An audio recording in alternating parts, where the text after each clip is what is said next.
Breaking news in Faerun. We're back. I don't know if they use the breaking news sounds anymore, but hey, we're here. It's a Kenku flying above. Third session of Triboar. We're what? It's a Kenku flying above. We're on our third session of Triboar. All right, so the last one was what, on New Year's, where we had a gigantic party show up and throttle my fire giants that was supposed to, you know, be more of a TPK flavor. I think chat started, you know, throwing darts at me as well, so it was pretty fantastic. And we got a new party member out of it. Hey, we got Sheriff playing Sanya, the rogue. So we got Poison last week as well, along with us, but we got the whole crowd here. In our efforts to make a party of 4, we are back to a party of 8 again. So this should be a blast. I'll go with our obligatory statements. We always have 988, which is a mental health support hotline that we support charities to. So you can just click that button. Charity comes from the heart, so there's no guilt in us saying, you know, go there and be charitable. You can always reach out to a friend on your own and say howdy. And that being said, on the 4th of February, we are going to support Lord Gazumba's streams for a 4-day St. Jude's Children's Hospital charity stream. We're going to take our normal hours. We're going to take a 5-hour block with DM Pete. And we're going to, last year they raised $25,000 for St. Jude's. So that's incredible. So let's get back in there. I'll start getting the hype going on the IGs and the TikToks and the threads and the book faces and stuff like that. Skylar, got anything else? Nothing new, but just a reminder, if anybody's going to GaryCon this year, we will. Right. Tim is going to be hosting a table, so be sure to sign up for that if you're going to be there. If you want to play at his table, we will also be doing a get-together meet and greet at Topsy Turvy Tap House in Lake Geneva on that Friday evening after the festivities. It'll be from 5:30 till basically when they close. We'll have a room available for us, and we'll be paying for everybody's first drink. So come get a free drink on us and meet the crew. I'll even sing some Elton John if there's karaoke there. 100% chance. 100% chance. I'm the answer. We'll be saying. Okay. I'll go around the room and introduce everybody real quick. We got JD playing Mirren. He's over here in my cold garage with us. We've got like some metal heaters over here keeping us warm. We've got our friends from Bath. We've got Sharon and Pete playing Sanya and Puente. And we've got Nick. He's probably making some sushi or something at the same time. He's sous chefing. Nick's playing Heineken, our wild magic sorcerer, and our venerable CEO, director, key grip, OBS guru is Skylar playing Blandina. We have Poison Darkblade is playing Gwen, cleric. Kind of new to us as well, so we're figuring more about that cleric as we go along. And we've got Quaddle, the very dying half-orc ranger on his 12th knockout and 1 official death. Weighing in the bantamweights at 135. We've got Quaddle playing from home today. Can we change his race from half-orc to half-dead? Aww. He's doing great. He's got a magic bow now, so things are gonna be great. Let's roll some dice. Let's roll some dice and see who's gonna do some recapping. Should be an easy recap. Someone died. We fought fire giants. We're going high today. Who's got the high rolls? Anybody above 15? Oh, we got a nat 20? No, I got 19. Oh, we got anybody above 19? I got a 19 as well. Oh, let's have a constitution off on the two of you. Who has higher constitution? That's the question. I know, right? It's a wizard and a paladin. Ooh. 14. 7. Me. Do you have a 7 constitution? No, my actual constitution is 12. Oh, okay. Yeah. I was like, that's a standard array. No, I rolled I a. think I know why we have some performance issues with you. What are you talking about? Okay, I blow everything up. Aaron, you got it. You win. So What had happened? last week, so there I was, right? So there was. We're in the tavern. We had just come to the realization that Quaddle was, for all intents, dead. We tried calling out to Hyronius and our other gods to try and use our healing spells to, just to make sure that he wasn't just playing and possuming. Found out he wasn't. Rumors were that there was a cleric somewhere within the town that was able to revive the dead, but was of somewhat a drunkard. We sought them out, found them in the tavern. Came to realization that we needed an item that we did not yet have, which was a diamond. We had the currency to do so, but no one in the town, in that tavern at least, knew where we could find a diamond, so we went around and started asking about throughout the town. We ended up at the White Wheel, at least I did, and talked to the shopkeep there and said, hey, do you have a diamond or have the contacts to find a diamond? They then just yelled out quite loudly, anybody got a diamond? And found out that cleric that we did not yet know happened to have a diamond in their possession. We found, went with them to the tavern, found out that the ritual required the diamond, and then 3 of us with our 3 different gods to essentially perform a ceremony or a ritual to revive Quaddle. That ritual, while it was going on, the town happened to come under attack by orcs and 2 fire giants and a bunch of axe beaks and a bunch of other things with lightning shooting out of their fingertips and a bunch of other enemies. So as we performed the ceremony, Quint gave his heartfelt speech and prayer to his god. ChatGPT. Broke off. Continued the fight. And then we went through our cleric who bestowed us the diamond, gave his prayer to his god, and then broke off. And then I gave my prayer to Hyronius, a little cheer to Waddle to get off his back and get the, kill him, and sacrifice the Dragon Slayer sword that did not slay a dragon, so that he can come back to life. We entered the fray, and Quint and pretty much the rest of the party, besides myself and Quaddle, were fighting orcs and axe beaks, and that other guy that shoots lightning, forgot his name. And while myself and Quaddle and Heineken were fighting giant frost or fire giants. I went down a couple times in that fight. Called down Smite good couple times. Hyronius helped me out with that one. And then once all was said and done, 2 fire giants were downed and a slew of orcs. And that's where we left off. That's where we left off. That is inspirational. So if you want to use it today, you have a party inspiration for today. That was brilliant. Which brings you guys into exactly where you left off. You're getting up, sweating underneath your armor. Spirit Guardians are just simmering and turning off themselves and going away as, you see 20 XP pop over your top of your head and you gain, you're not in initiative in order anymore. The fire giants are laid almost on top of each other, and you hear the crackling and yelling of someone inside of a small hut in the campground that you're in. The campground that you're in is pretty wrecked. Like, there was canvas, tents all around, but just the giants walking through there and those little feisty magmans that were, little Roomba grenades. Detonated a lot of them. There's a small well. You see that near the fire giants is about a 15-foot dug out 15 by 7-foot pit where they were digging for some sort of object that you guys saw them carrying, and then they fell, but you haven't really investigated that.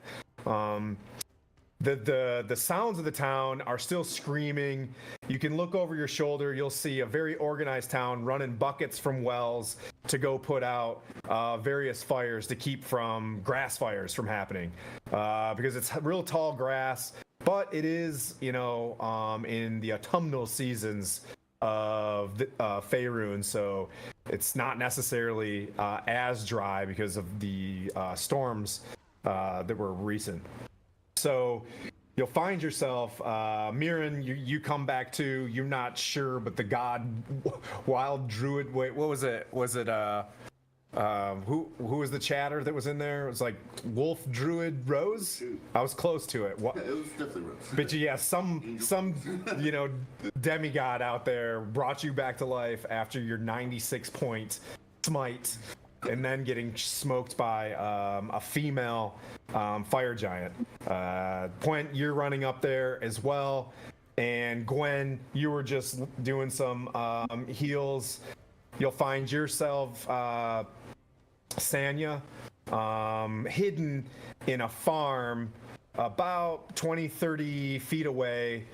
You're observing this. You're hiding in the grasses there in the field. You see what looks like a young spellcaster kind of cowering down by like a show pig, a very large pig. And he's got a spell book out, and you can see him hastily trying to cast things. And then he kind of closes his spell book and slowly stands up, and people are starting to move around. So we'll go with let's see who's in the, we'll go with Blandina on this. Blandina, you were last inside, you went into a building. Yes. And you ran up into the top floor. As you come through, you see some folks kind of looking at you. Near you is a large man. He looks very zouave, big kind of puffy pants, a little bit darker skin, and he's got like a bandana tight on his head, very striated and muscular, no shirt, just kind of like a thin vest. And you see him kind of putting a hand crossbow behind his back into a pouch, and you see him sheathing a broadsword. He kind of just drips back into the building that you're in, and then heads downstairs to where you're at. You can see the keep, which is a 2-story keep of Triboar.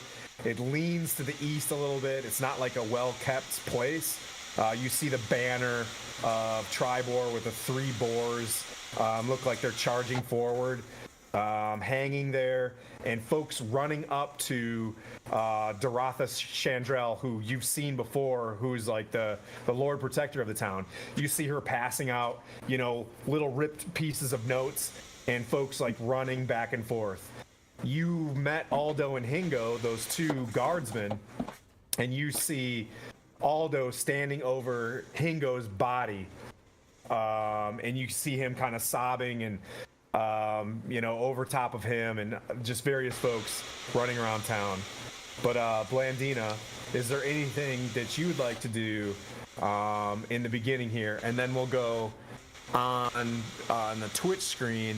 We'll say Sanya's on deck for what she wants to do next. But Blandina. So I see this guy. He just kind of fades back into the building and leaves. So no real.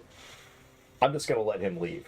Yep. Noting that he has a hand crossbow and a broadsword. That's very interesting. He probably stood head and shoulders taller than you.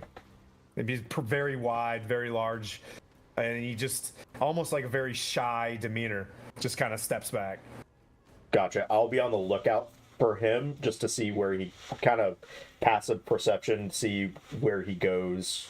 If I see him outside, leaving this building. But my first thought was Bryce. I basically left him in that field to go fight, and I'm gonna pop out onto the balcony and just to see if I can figure out where he is.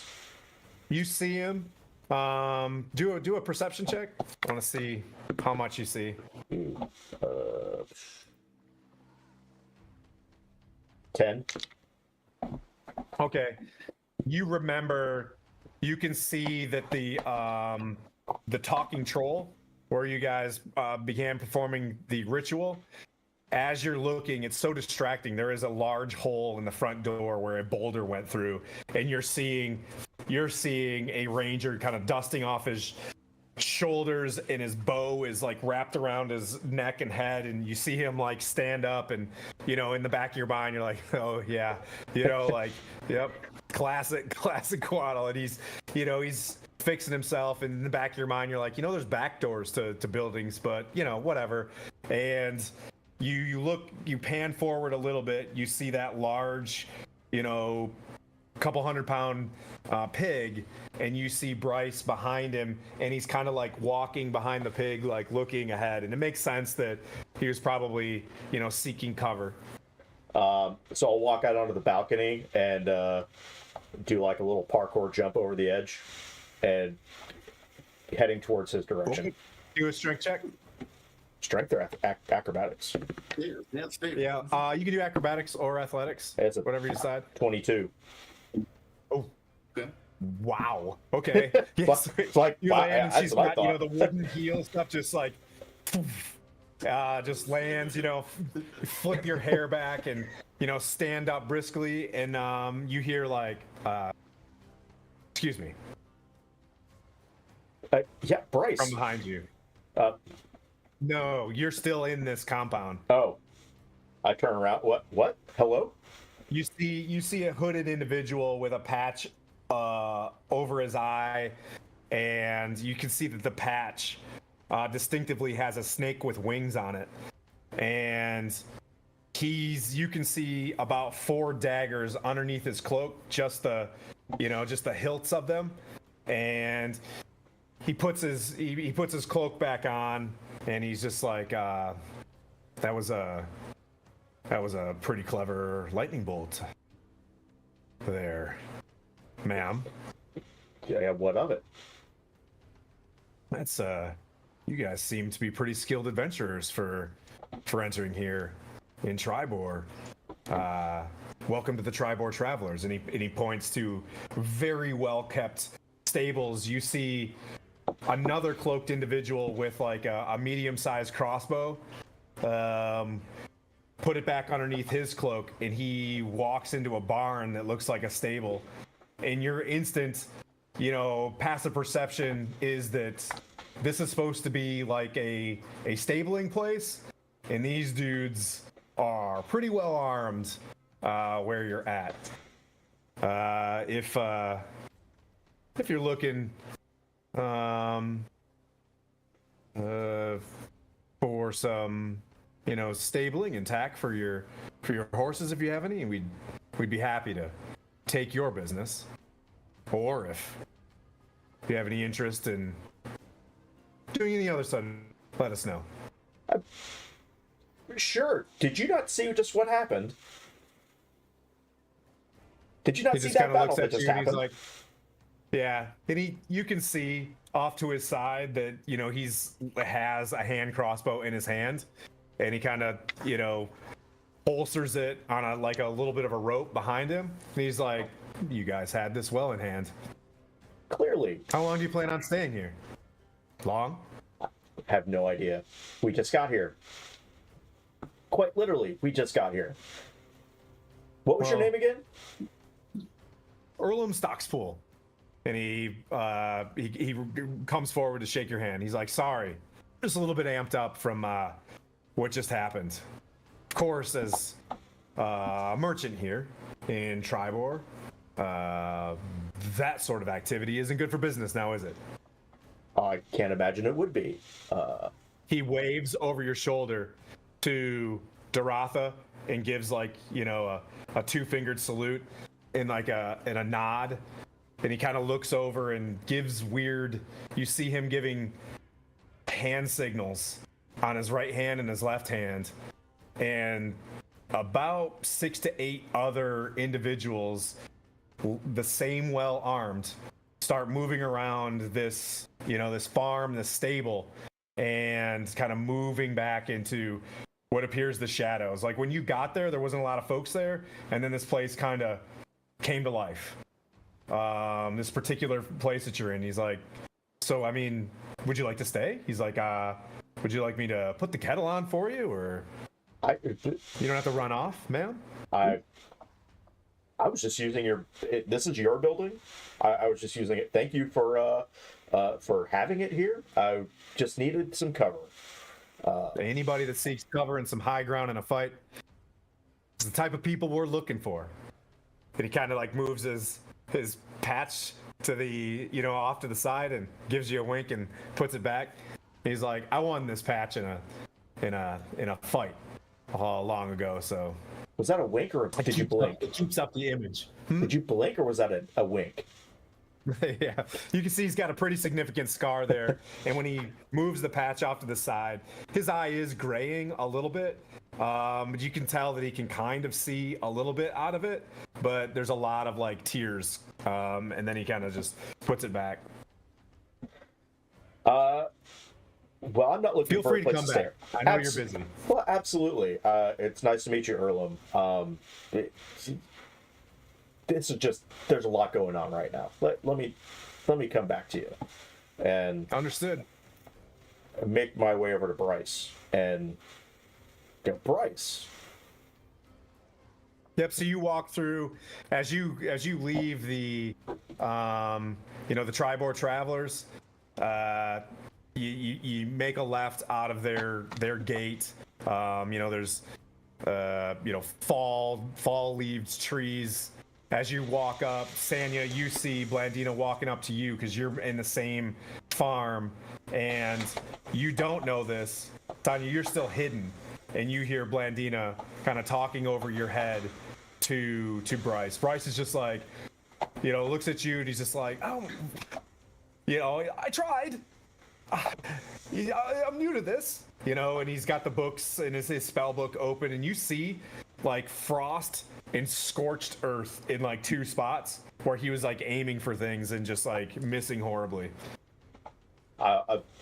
If I see that, like I know that experience.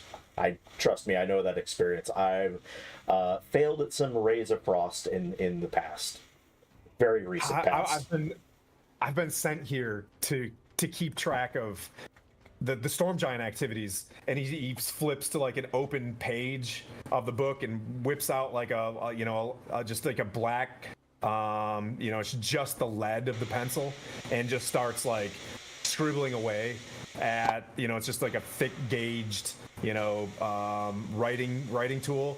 And he's like, if you don't mind, I want to document as much of this as possible. Yeah, I would like, shh, let's not talk about that out here. If that's good information, we should probably talk about that somewhere else. Oh, okay. Do you want to meet somewhere? Yeah, you're staying up in the keep, is that correct? No, I was staying in the campground, so I'll find some place to stay. He's like, there's a couple abandoned buildings around here, and he points off to a place with some holes in the roofs, and he's like, I'm sure I'll find something for the night. Perfect. How about you meet me back here at the Talking Troll later on, and we can discuss this with everybody. He covers up his nose. He's like, ooh, okay. And you can start smelling, orcs that have been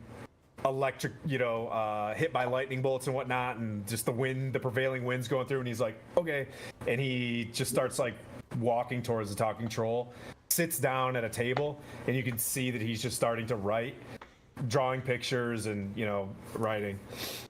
Basically documenting what he's seeing there. Yeah, I'll just keep an eye on him just to make sure he does go in there, and then I'll meet up with everybody else. Okay, you're kind of frozen in that spot as you start moving. Sanya, you overhear them talking about something vaguely about, hey, I want to document the giants, and him saying like, let's talk about this later. But you're kind of picking up on that. Once again, there's so much hustle and bustle. you could disappear for a week in this town, right? Like, so you're just hanging out, but there's so many people that are running around with buckets, putting out small fires and things like that, and you can just sit there and observe and move as you wish. So you know that you have almost advantage on being able to stealth around this place. But what would you like to do? I think you guys are muted. Sorry. Are we muted, are we? There you go. You didn't say you're muted. Mike. I'm gonna follow Bryce, is it? Okay, yep. Try and follow without him noticing and sit in the talking troll. Okay, do you want to, so you want to stealth past? Observe Bryce. Yeah. Okay. Go ahead and roll stealth with advantage.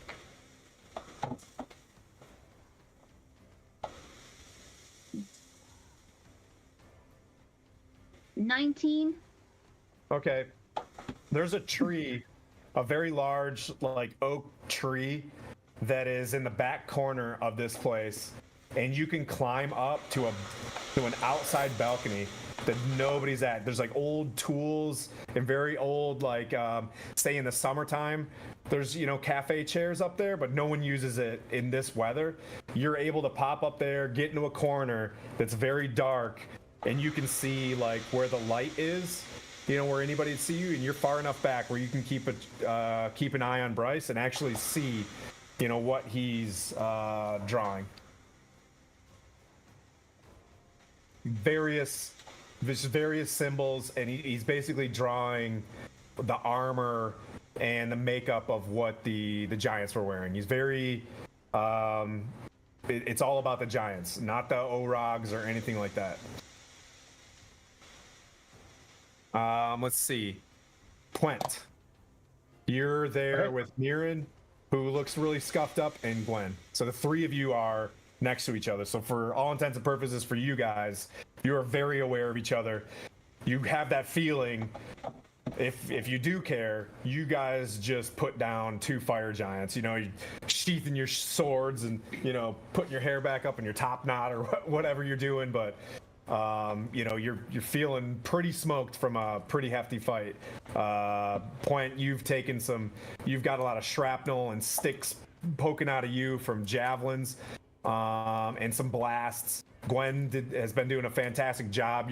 Gwen, you're feeling really tired from chasing him around, you know, and reacting to this stuff and making sure he's alive as well. Quaddle, you're roughly 30-40 feet as well. Quaddle is walking up, putting his bow away, but I'll give social initiative to Point on this one. Okay, I'll turn to Mirren. I'll sort of go, you're on your feet. Other people aren't so lucky. Let's see what we can do and keep them alive. Do you need anything?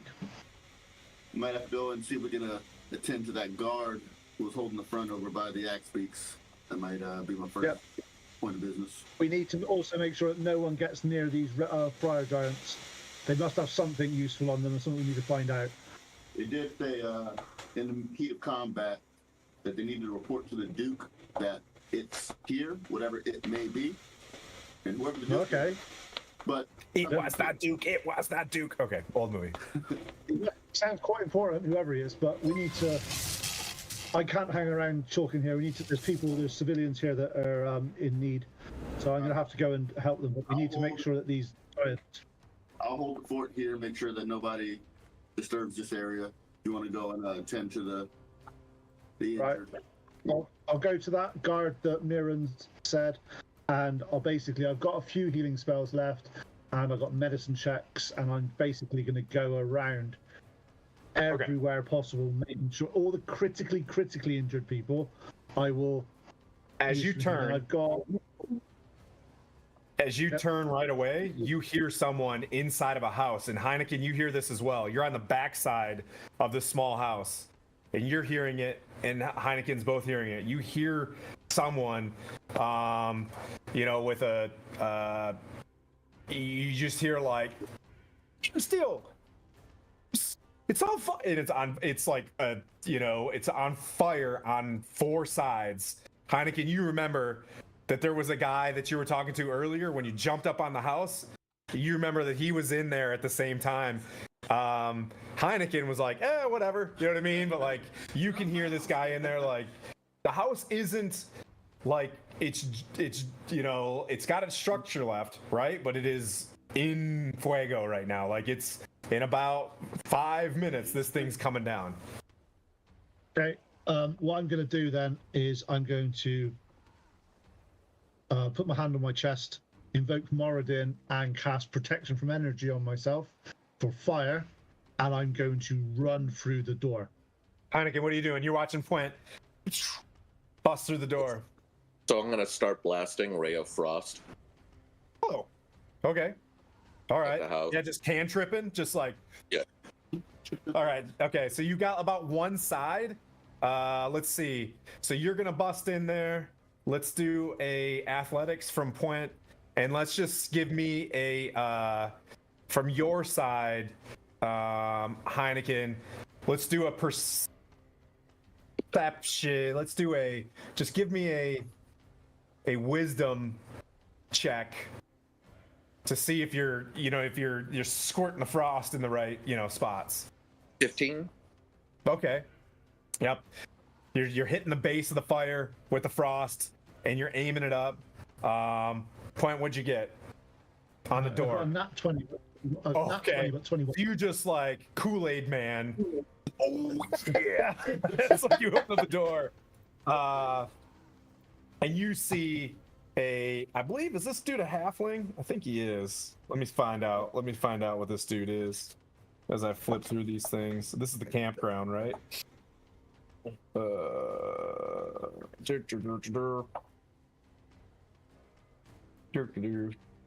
Harness shop, Dars. It doesn't say. Yeah, so you see a smaller man sitting in the, and as the splinters of the wood start flying on him, he's already like because the smoke is coming in. But you break through no problem. Heineken, you got one side of this place pretty well doused from flames. What's the next thing you want to do? If he's safe, I'm gonna try and continue to You put don't the know. house out. Yeah, you just Okay. know one side. Oh, you just want to continue putting the house Yeah. out. Okay, make one more wisdom check. Thanks for the cheer there, Another World. And Oh, hey, thank you- buddy. And thank you for the donation. You guys are awesome. 13. Yep. So you got to the backside, and you're just continuing the spritzing. Puent, there he is. He's coughing with his eyes closed. Just trying to stumbling around, complaining. Rightfully so. And I basically, as I get to him, I'm saying, "Come here, we'll get you out." And I'm just basically scooping up with him one arm and getting the hell out of the room. Okay, make one more athletics check. And Roll Panda a King, one. welcome. 16. Okay, pretty easy. Scoop him up with your shield, and you fly back out the door that you came in. Smoke bellows behind you, and he's just like looks around. He's like, oh, my house. And you want to continue putting the fire out, Yeah. Heineken. And he's just like, oh, Dars Halgar at your service, sir. Oh, thank you. And I think in 5e, gnomes are taller than halflings, which is weird. What was Not- his name again? Dars Halgar, thank you so much. Dars Halgar. And he reaches up to shake your hand. It's like, oh, I was so fortunate to have an adventurers here. He's like, I used to be an adventurer back in the day.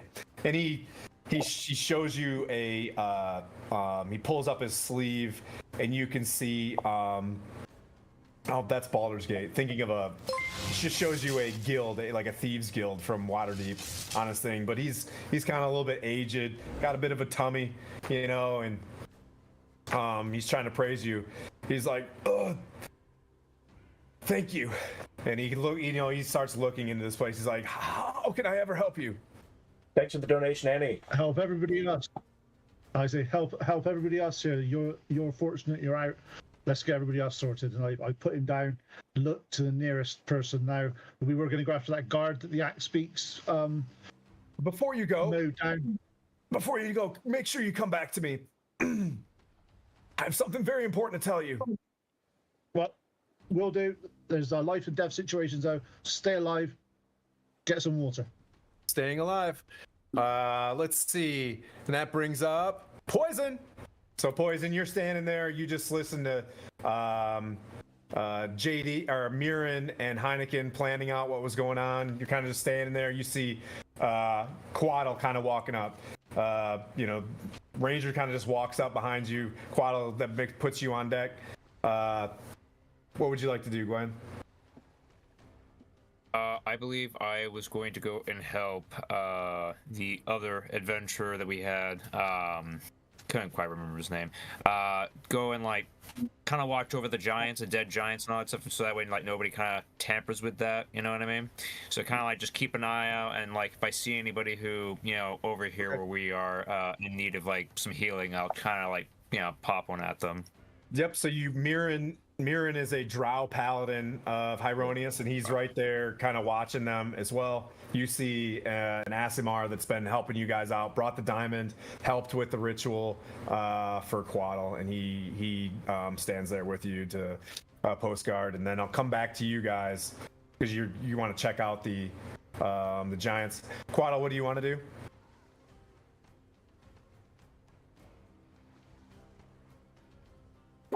I'm gonna kind of hang back so I can get a full picture of what Heineken's doing and what Darkblade's doing.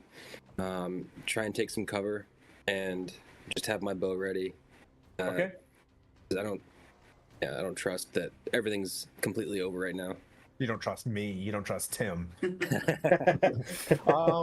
Go ahead and do a check of your preference to kind of get this as you step back, to the other side of this, and you observe this as well, Sanya. You see, the ranger kind of step back to the, and you lose line of sight of him as he goes to the other side of the building. So, are you looking for a perception check of what I'm seeing, or a stealth check? Yeah, just if you want to do, how do you want to observe this place? Do you want to observe it through, your skills through nature, survival check? Or you just want to do an overall perception check of what's going on? A nature check, and that is 12. Okay. You sit back and you take a knee. There's a little bit of a junk pile on the opposite side of the tavern where there's compost and things like that. You're able to kind of settle in there, drift back a little bit, and see the lay of the land. You kind of look up as opposed to down, and you see some birds flushing off to the opposite side of the keep. And you kind of focus in. You see one of the magmans just glowy, just running away as fast as they can. It's probably 200-300 meters away, and just running alone and out of there. You look off to your right, and you see down the Evermore Way, or this is the Triboar Trail, right? Yeah. So you look down the Triboar Trail where you guys came, and you see Falcon walking up to the keep where the market square is, and he's got an axe beak by the reins, walking it back up, and you can tell one of the dirty poor leathered saddles is on its back, and you can see him trying to cut it off him, and kind of free the axe beak. Anything else would you like to do? Alrighty. We'll bring it back to Mirren. You're the Giants. What would you like to do? Carrying an item, and then they dropped it, being that they were felled. I'm going to essentially analyze that item to see what it is, if it's obelisk or something that we may need, and then I'll look at the Giants after. Okay. And Gwen, you can help him out with this. You're standing right there. On perception. 15 of perception? Yep. Okay. 0. 1 second. Okay. 15's the number. Congratulations. So, as you look at this thing, you see an adamantine, like it's like a ring, okay? And you pull it out. It's a very, very nice metal. And the reason why you know this is, well, you don't. So I'm metagaming. You don't know that it's adamantine. Puent does, but you know this is what Puent was calling Mordite.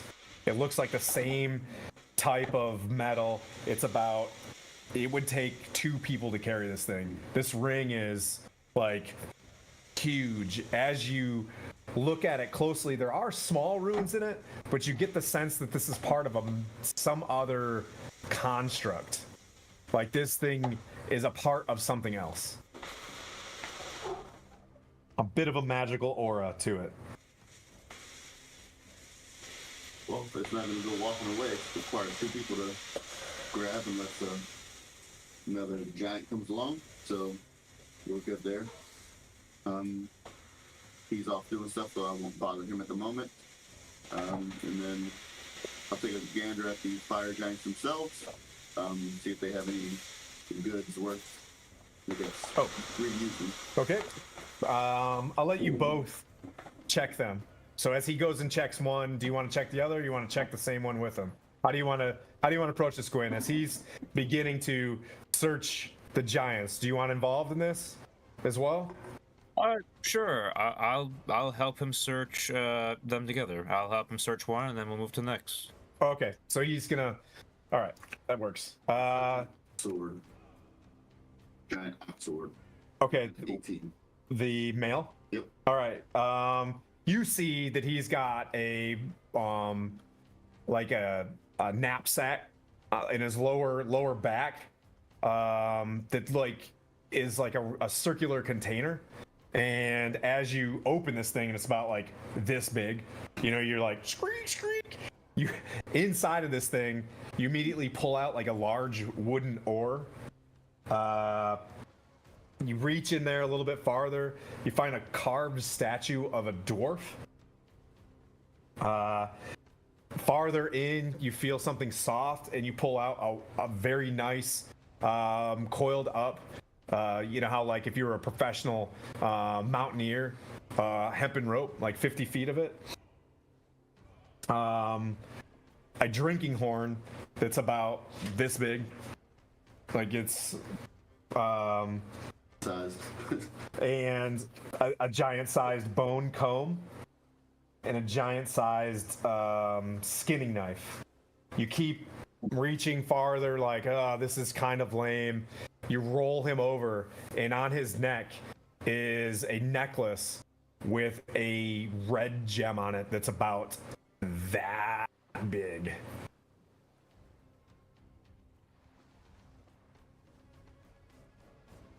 Amongst that, a massive greatsword, right? Like, that's I can't do anything with it. yeah, like you know. But and as you do this, you see quietly Gwen and Mordrin, Sanya and Blandina. You guys see what's his face? The shop owner from the Triboar Travelers and that Zouave guy walk up. And just start like peering at what's going on. Oh, go ahead. So he's walking up to Mirren and Gwen. Yep. Thank you, Annie, for the donation. Really appreciate it. Yeah, go ahead, Blandina. Yeah, I'll walk up behind him and basically try to sway him to like, let's stay away from these fire giants until we figure out what the hell's going on.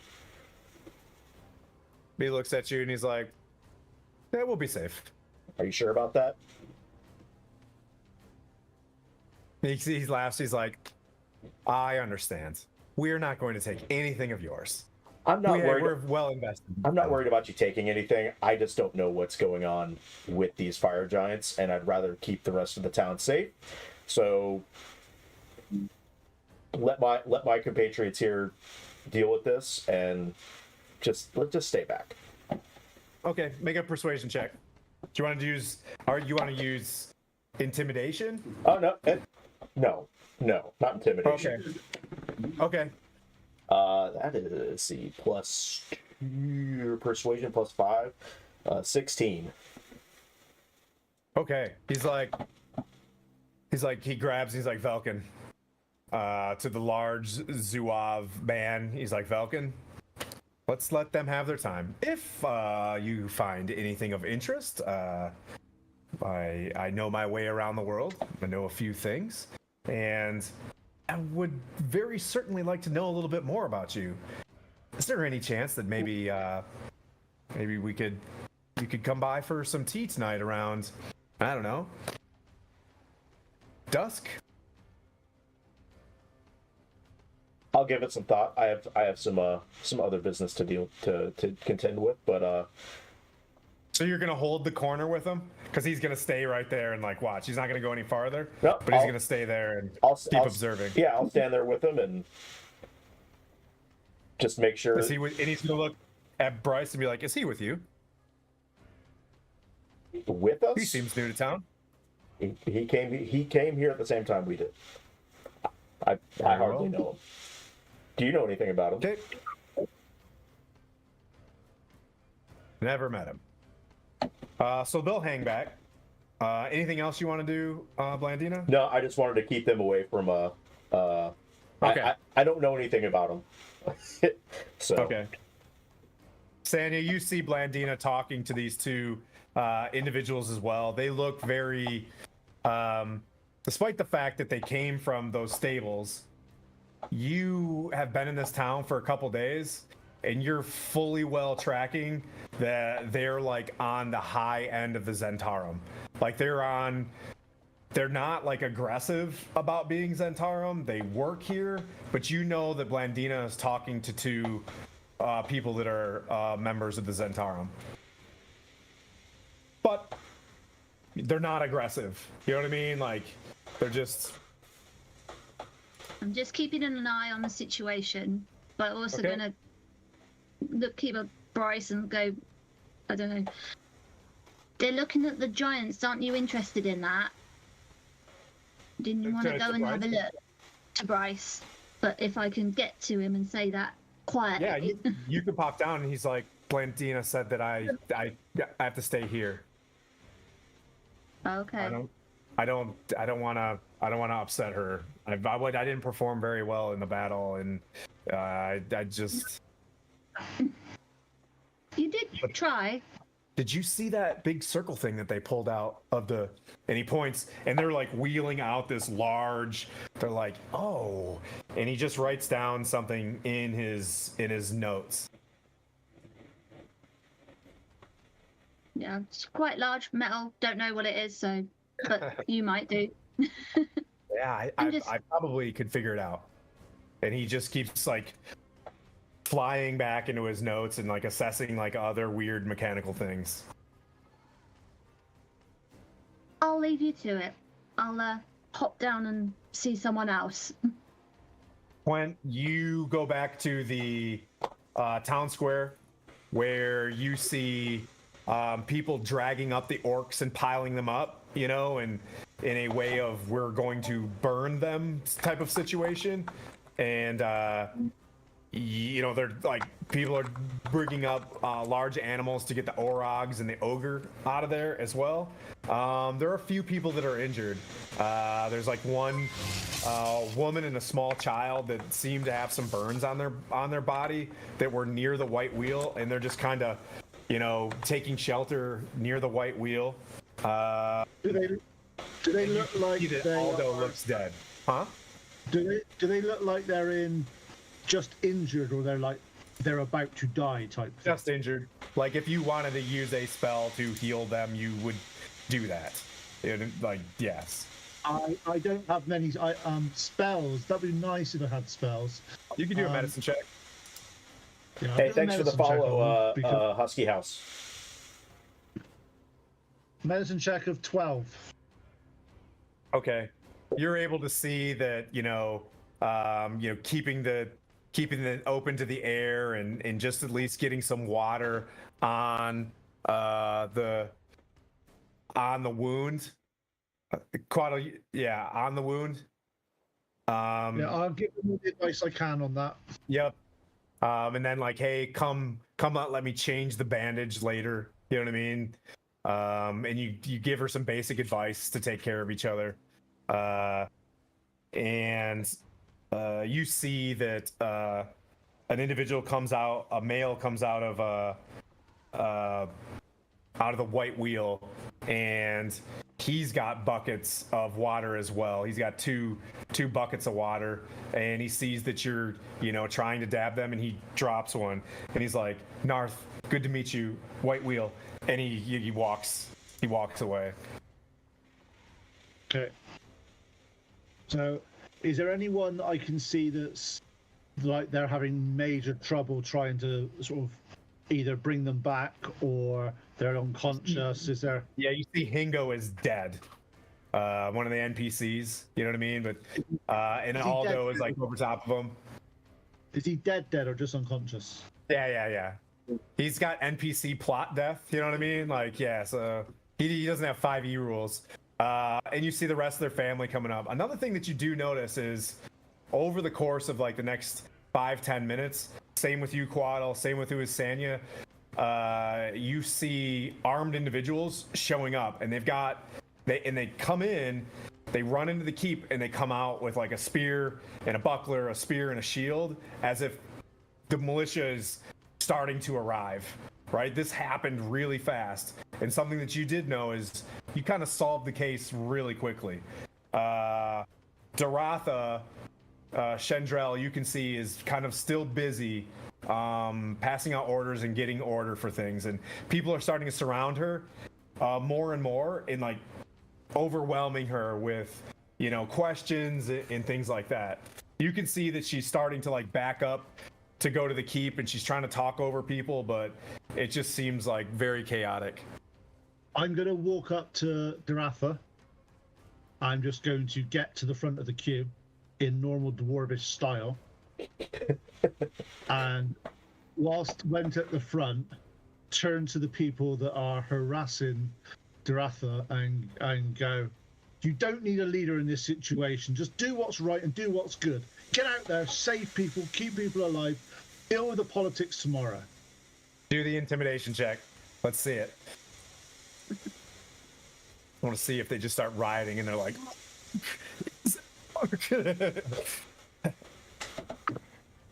with your fantastic charisma. 20, but not natural. Nice. They all like snap out of it. You can see they have like the dusty tear marks. It's something that you notice, and they take a deep breath and they get back to it. They start getting in line to put out some of the small fires, and you can see from the distance, Garland like looks at you and kind of gives you a nod. Doratha like grabs you by your arm, and she's like, "Quick, with me." And she wants to bring you back up into the keep. Heineken, you see this as well. You were putting this thing out, and you see Doratha leading Quent into the keep.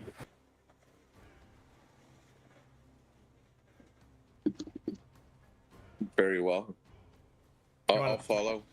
Okay. All right. I just want to give you a buddy. So you kind of walk up. You can see that the keep has got, you see metal scraping and things like that. And there's like an offside room where there's a bit of an armory. Like if you're familiar with the Shire Reef situation, like this is the reef. There's all the weapons for the militia are in here, and there's a guy in there like slowly passing out weapons and leather armor to the various farmers and whatnot that collect into this place. Doratha brings you guys in, and she sits behind a desk, and she just kind of like wipes her face, and she's kind of like takes a big deep sigh and like stares at the ground, and she shakes her head, and she looks up at you guys from like a small stool. She's like, I'm the Lord Protector, but I'm an agent of an organization called the Harpers. You may or may not be familiar with this. It strikes me, and maybe you, a little odd that 2 fire giants are this far south. And she just like looks at Point and she looks at you. Do you agree? To be honest, I don't know where fire giants come from. So I don't know if this is too far south, too far north, or wherever, to be honest. I've not seen one. Help me with the term, but it's iron slag or iron, what is it? Yes. Yes, that place. But it's far north from here. Anyways, they're from that place. I'll have the name of it when it pops up, but they're farther from the north. The fact that they're down here in the Deseret River Valley is, without me and she, receiving some sort of warning, it's bizarre. She's like, I understand that, that the Well of Dragons, that there's a crisis, but us in the frontier, we're not really heavily involved. We didn't send many of our soldiers. Our network is still rather active here. Just to say, Iron Slag is just northeast of Citadel Felbar, so it's you would be kind of aware of where that's at. We'll just say like that's kind of strange. It's like I think the rest of this area needs to be aware of the situation. And she looks at you, Heineken, and Point. She's like, if I can be so bold, I implore you to travel east along the Evermore Way. If you could visit the Danavar's house in Everland and she peels a badge off it. It's like a platinum looking badge. And it's got the Triboar insignia on it. She's like, if you could visit Danavar's house in Everland and give this badge to Dral Thaliv. He's a half orc with one eye, and he's a proprietor of Danavar's house. If you could give this to him and explain to what just happened here, I can get upwards of 300 militiamen within 2 or 3 days, and we can start running patrols here. I'll say, Dral Thaliv, D-R-A-L Thaliv, which is T-H-E-L-E-V. Could be Talev, Thalev. It's her vernacular. It's her way of saying it. But it's just east along the Evermore Way. And then there's a town called Everland, and I believe you'll know because it's through Yartar, which is a pretty popular town. Just, you just keep carrying on. Okay. I could be talked into this. do you think it's something that we should be leaving now? Because to be honest, they could come back and looking at. Absolutely, but in the meantime, I have a calling to get the information out. You understand that my calling is to the Harpers, which is we do want, to flatten some of the knowledge here for the betterment of Faerun. If you could help me in this matter, that would be fantastic. If you could get the word out, I feel like I can trust you guys. And she looks straight at your symbol of Morden, and kind of taps it. Could you please, as some of the light in Faerun, help us. I don't have much to offer you. She's like, I can say that the White Wheel may, could refit you. I can direct you to, some of the establishments here that, could help refit you in the next few days. Well, if we need to leave now, no, I don't think you need to leave. It'll take me at least 2 days to get the militia mustered. It's a word I was looking for. To muster the militia. I thought you said mustard. I'm like, they must muster the militia.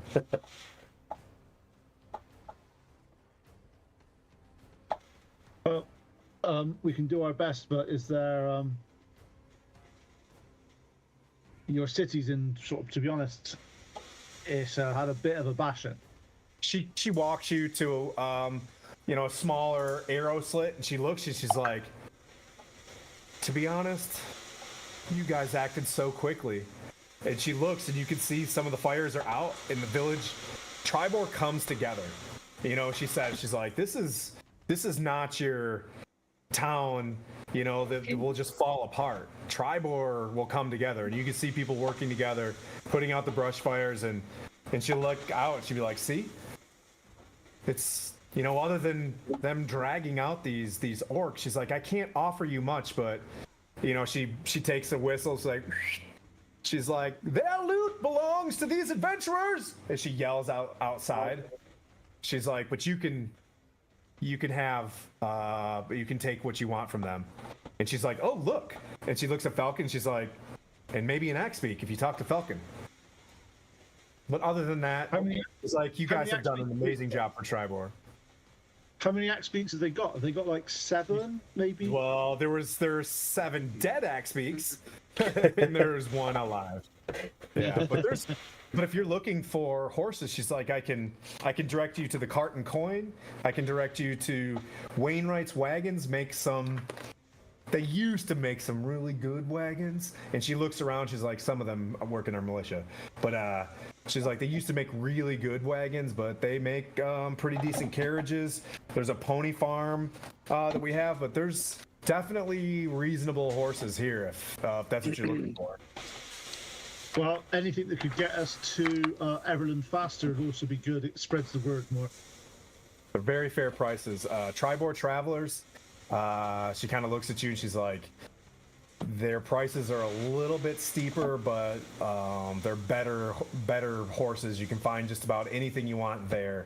And she kind of looks at you and she's like, that they are the Zentarum. They have, if you need any other information, you go there, but remember, if you're they're in it for blood if you start working for them. I thought the Zentarum were being phased out. She's like, she looks over at the white wheel. She's like, that used to be one of their establishments, but yes, there is a little bit of an issue there. As I said, this Zentarum, they're kind of on the up and up, but yes, they do have ties to black market things. And she coughs. She's like, human trafficking. But anyways, you know, stay away from that. I turn to her and go, and you know that, and you still let them operate in your town? They don't do anything of that level here. And if I can shift their mindset to bring them to the light, then what do you think? You know, What about, this could be one of their legit operations that are funding their illegitimate. She looks off and she's like, yeah, I understand. Would you drive them out right now? Well, once you start letting darkness into your town, it will take over. There is a bit of a balance. You know, there is darkness everywhere here, and if they're here and they're running a front and they're not causing any problems, to me, and she kind of listens in, and she's like, it helps me keep an eye on their activities. Oh, I get that, but it's just they tried that in where I come from. Organized crime tried to move in. We stamped it out. It's never returned. She stands up, you know, a little bit taller and shakes off a little bit of the trauma from what she went through, and she's like, I have it well in half. Great, great. I have it in hand.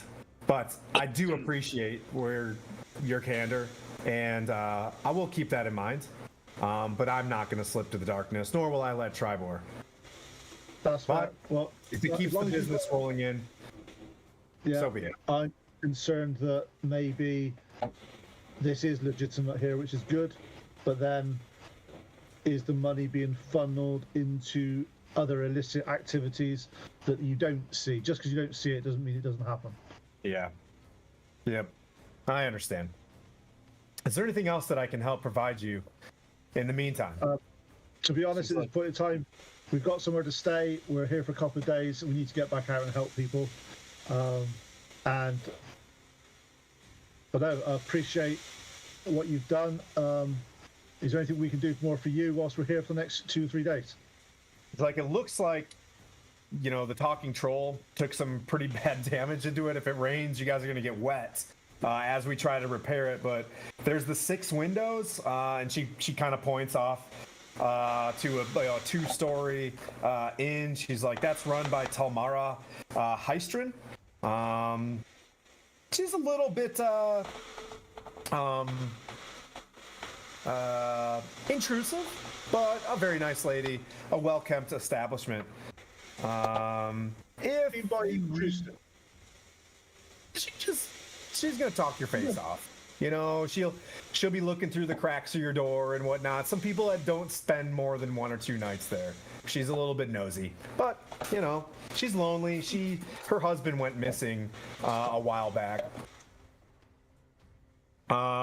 If you are looking for something nicer, there's a place where some of the Waterdhavians stay. It's called the Everwyvern House, and she points in the distance. There is a villa that you can see, very well kept orchards, and then she points. She's like, and the pleasing platter is attached to it, which is a highfalutin, 3 Michelin star restaurant that's out here. Not too many people go there because we can't afford it. I'll turn to her and say, I appreciate it.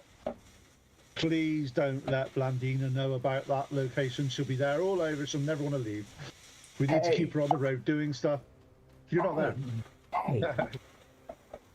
That's not very nice. But you'll continue chatting. Do you want to leave? How do you guys want to do this, Heineken and Puent? Do you want to stay there and keep talking to her, or do you guys want to move on as I move to Poison? Move back to Poison.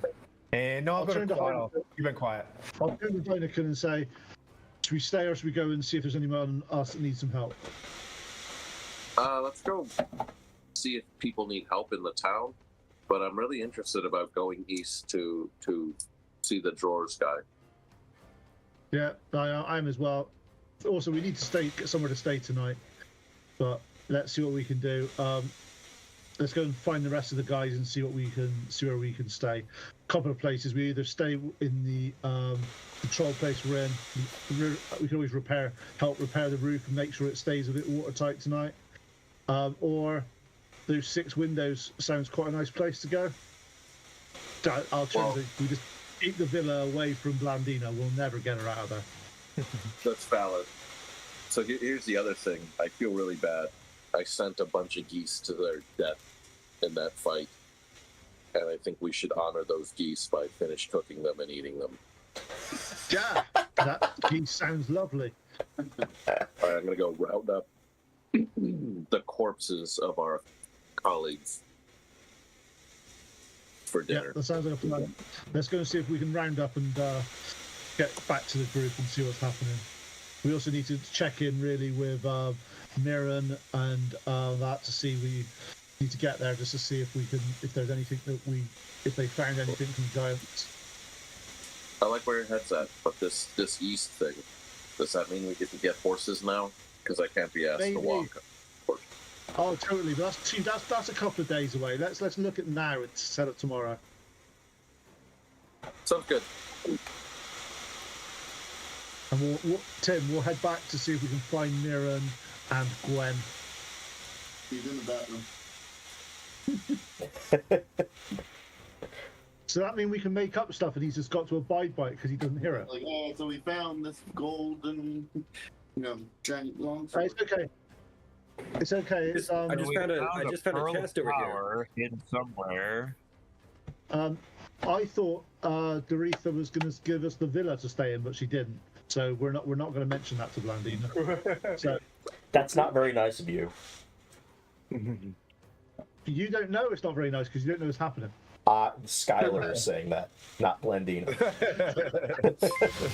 Hey, thanks for the raid. Off-duty honor. Skylar said that. Thanks, buddy. Appreciate you. Yeah. Nice. So Tim, Heineken and Puent are heading back to see Mirren and Gwen just to find out what they found, and then try to round everybody up to make a decision of where we're staying tonight. And Okay. The 2 options are we retrofit the troll place that we're in to see if we can repair the damage, or we see if we can get into the 6 windows. Okay. Quaddle, you kind of watch. You've been watching these interactions happen, and you see Mirren and Gwen kind of pilfering the fire giant and roll out this giant wheel that the female fire giant had. What would you like to do? First things first, I'm gonna do a little healage action on myself. Okay. Second level cure wounds.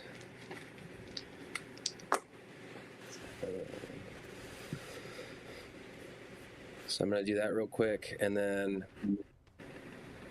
I'm gonna roll another perception check. I feel like not much else is going on, but I'll roll the perception check before I go back and join the party. Okay.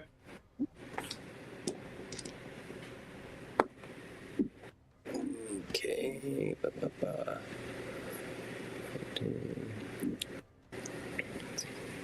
And that is a 17.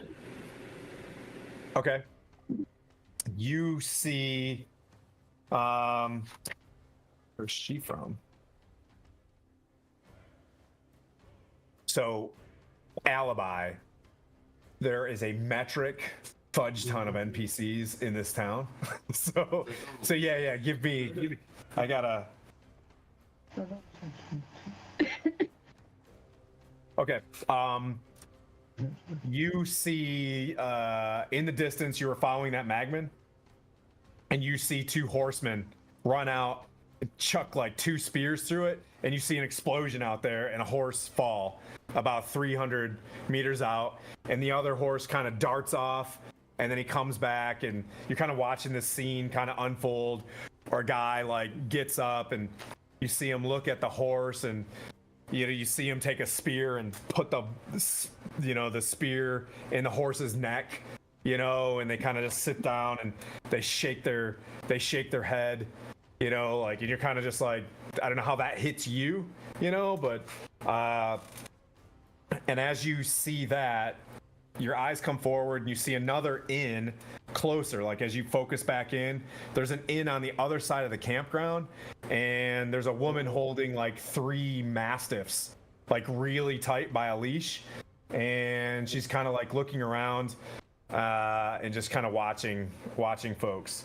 And as she sees, you can see her kind of waving towards the party, like, for whatever reason. Okay, So she has that exclamation point over her head. Yeah, definitely. But it's not a yellow one, it's a white one. You know what I mean? Like, Gotcha. So seeing the militiamen put down the horse, I mean, I have understanding and compassion for the position that they're in. Not ideal, but I think that's the best way about it for the horse. And then I'm looking at the woman holding the mastiffs, waving towards the party. Do I see what the party's reaction is to that? You can see at this time Puent and Heineken walking up. Blandina, the 2 Zentarum, as your party gets a little bit bigger, they kind of walk off and like head, somewhere into town and just head to the, there's a lot of people in the piazza. They're like, everybody's talking to everybody. There's a man holding a very ornate saddle. You kind of notice there. They leave, and you see Quaddle, Puent, and Heineken walk up to Blandina. She's kind of, as I'm perceiving, you're just keeping an eye on these 2 Zents that are walking off. Like, give them the, get fudged. Don't. This here's our property. Right. Yeah. So I'll let Puent know. It's like, did you see those two yahoos that were just standing up here walking off? Yeah. They're Zeds, aren't they? What is the Zentarum? I'm not familiar with that organization. Okay. Come a bit closer. Don't want to be. I'll turn to you and go. Does where you come from have any organized crime? Oh yeah, absolutely. Right, they're basically the organized crime people that do a lot of bad things. They like try to be nice to people. They try to do things, but yeah, let's just say if anything's bad in front, generally there's Entrum behind it. Slavery, everything from anything from slavery down to it's just appalling. They put a nice face on and they're nice to people in public. They've So asked. Quaddle, you're seeing this. You're seeing this interaction happening, where they're like, oh, and they're pointing at those two guys or whatever. Where did you? They subtly. So they've asked for me to meet with them later on tonight. I'm thinking about doing it just to see what information I can gather for the Harpers. No. And then, so as I'm seeing this, I'm going to just kind of pop up slowly from my hide site and try and get back into the crowd as much as possible without being seen. And just keeping an eye on the party members from in there, keeping an eye on the Zentarum, just to see if anything transpires from this, but just trying to be as gray man as possible. Okay.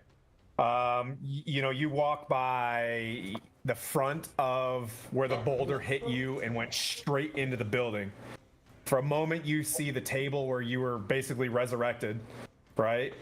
And you see the priest that resurrected you. He's like sitting down and his hands are between his knees. You know what I mean? Like his head's between his knees and he's just kind of sitting there, like rubbing his head, looking like exhausted and kind of shaking his head out. And he's got his holy symbol in his hand. And you see Colleen, the proprietor of the Talking Troll, kind of, looking at this gigantic hole in, it's like a garage door size hole in this building. And, he's like, he kind of just looks at you and he's like, no hammer and nail's gonna fix that, is it? And he just starts sobbing.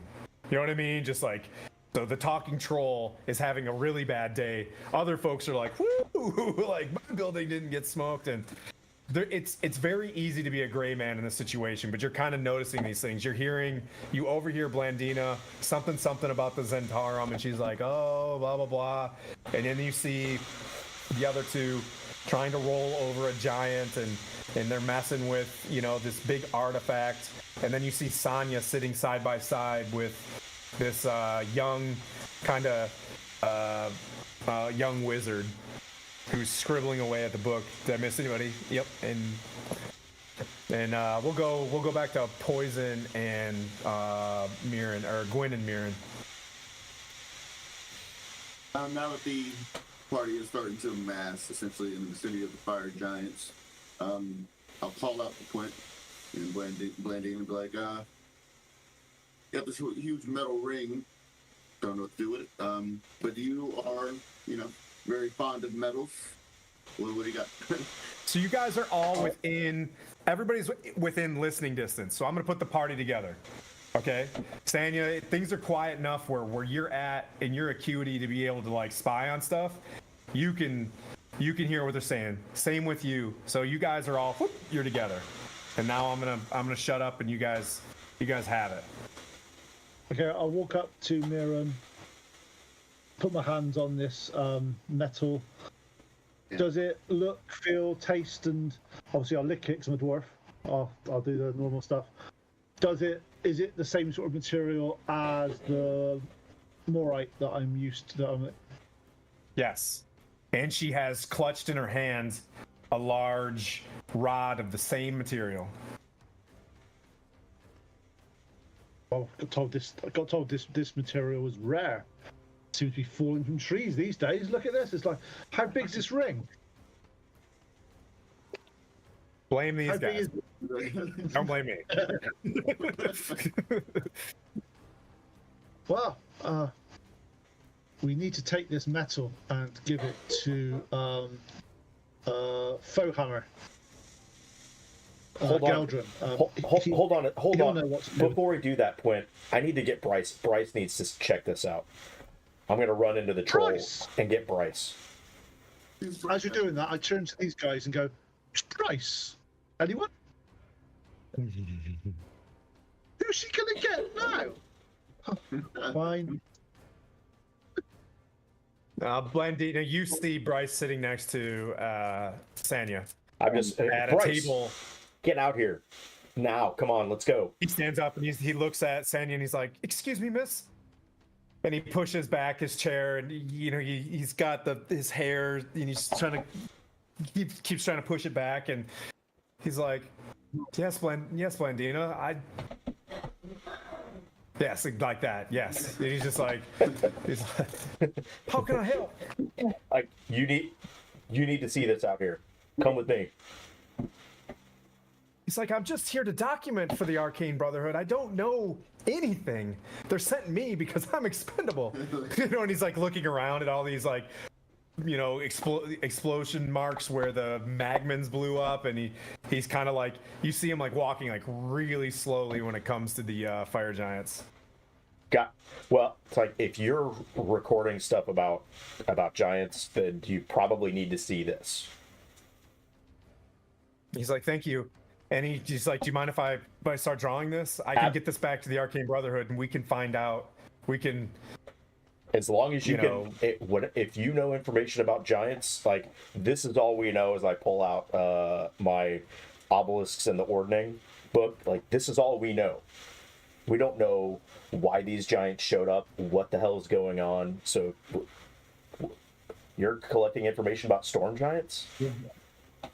He's like, yeah, that's. I know one thing. That right there is a rod of Vonendad, which it does something, and you're just gonna have to wait a second. It does things? That's amazing. Yes, and he picks it up and he opens up Chrome, and he goes through the Storm King Thunder Guide, and he brings up Triboar, and he goes to page 3 of it. Does Bryce have an obsidian tablet? Yeah. An obsidian tablet.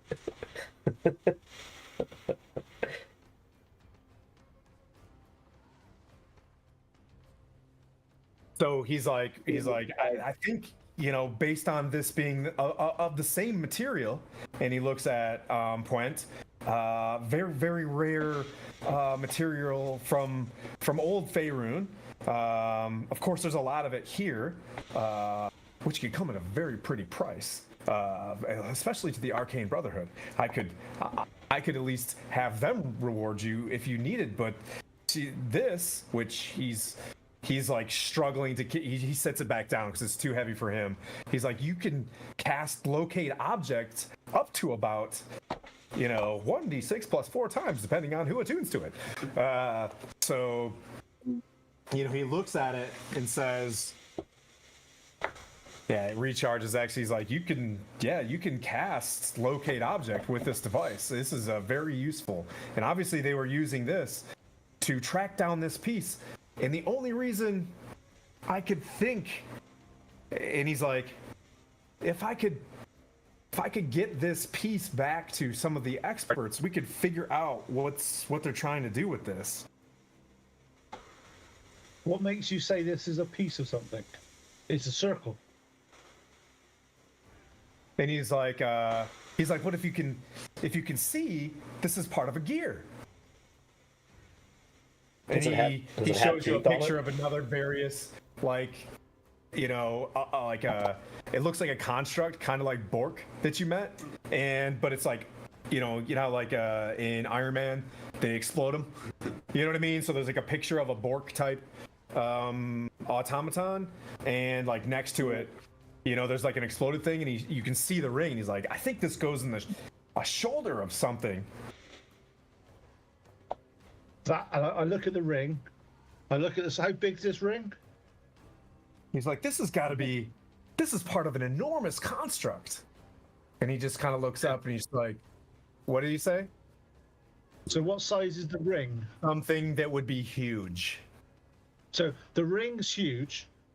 If that is an arm joint or shoulder joint of something, that's going to be incomprehensibly large.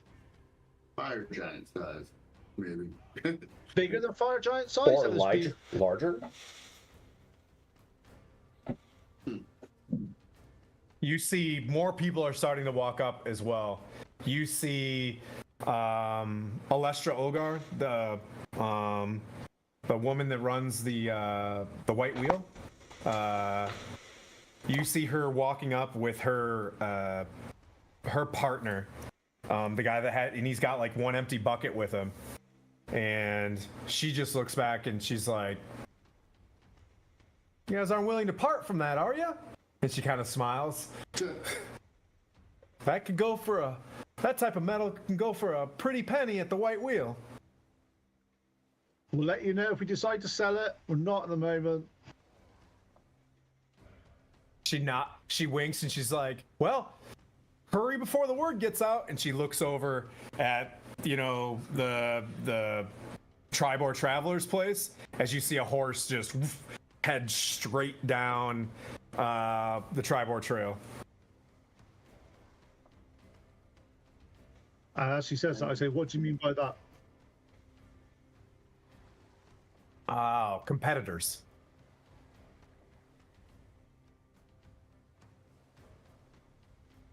Well, we need to get this to Galdrin.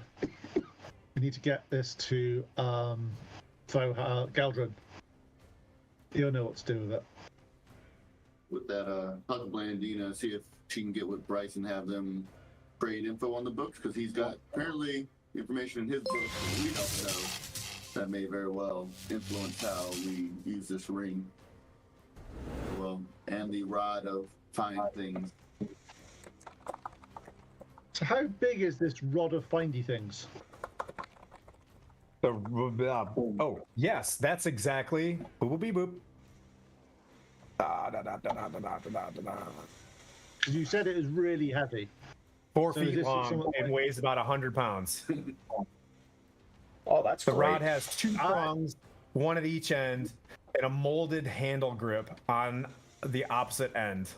So you got 2 prongs on each end and a molded handle grip that you can't necessarily grip because you're not the size of a giant.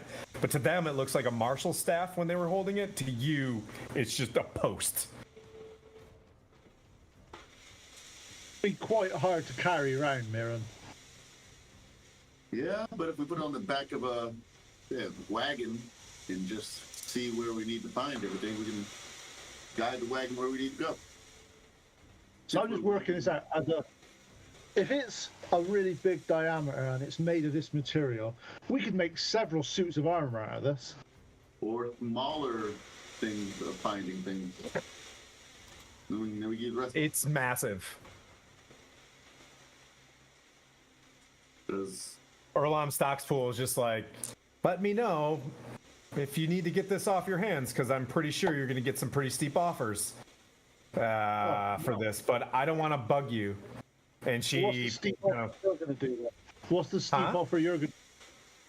If we're going to get steep offers from other people, how much are you going to offer us for it? I'll give you 5,000 gold pieces and gems. Just for the rod? Oh, for the rod? No, for the circle.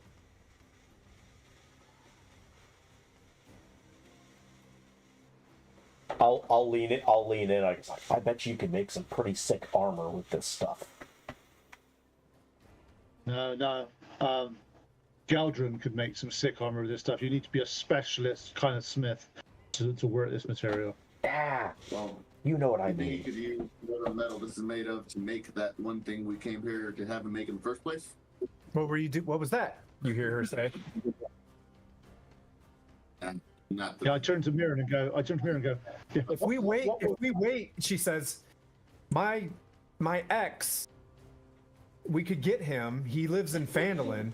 We could get a hold of him, and he's been hunting things like this for a while. Who is your ex? Is it just Clive?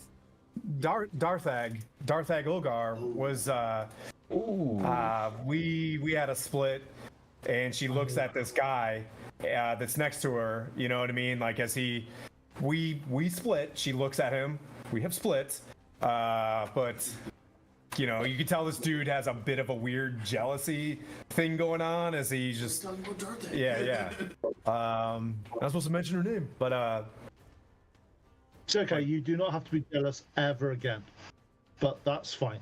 And So we need to keep this. If that horse going is what I think it is, we need to keep this rod and ring under quite close guard, somewhere safe. She's like, that's true, but we do need to get a hold of Darthag. I think he's quite knowledgeable about. This is what he was looking for, and I can't believe it was here the whole time. You know, she looks and, you know, she looks at Yesserin, her her companion. I'm like, it's fine. I just you understand what I'm saying. This was what broke us. Not to say that you're not all right, but you know. I'll lean into Mirren and go, do you want to tell her or should I? Yeah, I'll have to break it down. So Falcon was supposed to get here before we did. Darthag had a letter that he penned for you in his last moments. He is no longer of this world. But just walked into town so we get that letter real quick for you. That's unfortunate. I'll be at the. She's just kind of like, you see her kind of do one of these weird yawn things where she's kind of, oh, all right, Yesserin, can you stay here with them? I've got to check the specs on the rotary girder, and she kind of walks off back to the white wheel. She looks at you, she's like, thank you for that. If I could get that letter, I'd appreciate it. And she walks back to the white wheel. Yesserin's kind of sitting there like, you can sense that like a little bit of you know what I mean. He's like, oh, and he goes to give her like the fakest, oh no, oh, Darthag's dead, oh no, you know, like but he kind of stays there and he's just like, well, the offer still stands. She's, you know, obviously going to be grieving, but we'll be at the white wheel whenever you guys decide. We have quite a large selection. If you guys plan on, you know, continuing your adventures. And he turns his back and walks off. So I turn back to the guys and go, well, we need to see what we can do with this this material, but if we can't protect it from the Zents, we might as well give it to somebody that will get some out of it. Yeah, let's talk to your dwarven friend, see if it can be of use, and if so, then make use of it, because the giants are looking for it, and if it's in its current state, probably more use of them as it is, rather than being broken down. So probably solve that quickly before we. Oh yeah. This, however useful this rod may be to find things, it's unwieldy and. Well, not the rod, the ring. The ring can be broken down into other stuff, so that is not of use. What I'm talking about. Okay, that's fine. That's fine. Yeah, let's go around for a ring. Let's see if we can take. And when I say that, was there anything else on these fire giants that you found? When we were here? So they had a statue of a dwarf. Looks about your size, oddly enough. And then a couple other things. A statue of a dwarf. Yeah. Can I have a look at the statue of the dwarf? Yeah, statue of a dwarf. So is it just? Does it look? It's you see a statue. It's built of some sort of white material. It looks almost like about of a bone. It's got a dwarf with a hammer, a circular shield with a mug on it, and a helm with one horn and one horn broken. Oh, do I recognize this dwarf? If you don't recognize the MP, be allowed to be a dwarf. You have to give me your dwarf card. Please hand over your dwarf card. I know, because that's the legendary hero Brunner Battlehammer. God. And you recognize that this is also, if you want to do a quick check on the what it's made of. Yep. I will do my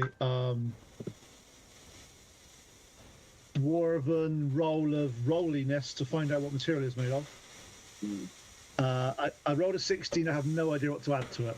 You get the sense that it's Scrimshaw from Knucklehead Trout. This is probably worth a lot of money at the fact that in your mind there's probably only one person who would have possibly been able to carve this out of Scrinch. Not only is this Bruner, you see on the bottom of it an R. Yes. Oh. Do you mind if I keep holding this, Miriam? Yeah, no, by all means. Yeah, take this piece of junk. I don't care what this is. Landina, being that you're a fan of magical things and that necklace you had before is kind of gone now. There's another necklace with a red gem. We'll take a gander at this one. Oh, really? Absolutely. Yeah. So it's got like it's pretty long because it was around the neck of a giant. You could almost wear it like as a purse. You know what I mean? But in the bottom of it is a pretty nice ruby pendant. Non-magical, but it is a pretty decent sized ruby. Yeah. What do you reckon it's worth, that ruby? I don't know. Reckon it's worth. Depends on who you sell it to. Yeserin's right there, and he's like, we'd probably take it for 750 gold pieces. That's a pretty nice ruby. What do we have money wise as outside of everything? What do we have money wise as far as the group is concerned? You want me to just do a timeout? Yeah. Accounting 101, we have currently in the party fund. We have 1,000 copper pieces. We have 505 silver pieces. We have 330 gold pieces. Now we have some items that we have not sold yet and various things. We've got 15 times 10 gold gems. So that's 150 gold worth of gems. We've also got 10 golden nuggets worth 10 gold each. We've also got a silver rod, which is an unmovable rod, which no one seems to have used yet. I don't know why. We have an immovable rod. Next one. Have we got an removable? Yeah. I don't know who's got that yet. I have no idea, but it's the list. Manu / Blandino wants immovable rod. We then got a staff of bird calls, which I think Heineken's got. Yep. We then got a cloak. I have no idea what that cloak is. It's just it was magical, and we put it in the bag of holding. I think the cloak of billowing Heineken has as well. Yep. And then we have a bag of holding, which you have. Yeah. And we then just got the stuff we've just found. So we've got. Then why don't we just keep this gem? It's a 750 gold piece, you know, in very compact form. So. Yeah, it's just that some places won't accept 750 as a. We might do some trading and stuff. We've also got the ring of metal that we've been offered 5k for. We've then got the rod of Vonning Dodd. And we've now got this little scrimshaw of a dwarven legend that's never leaving my sight ever. So that's valueless. That's kind of like 0 gold because it'll never get sold. It costs 1 point's life. 1 point's dead hands.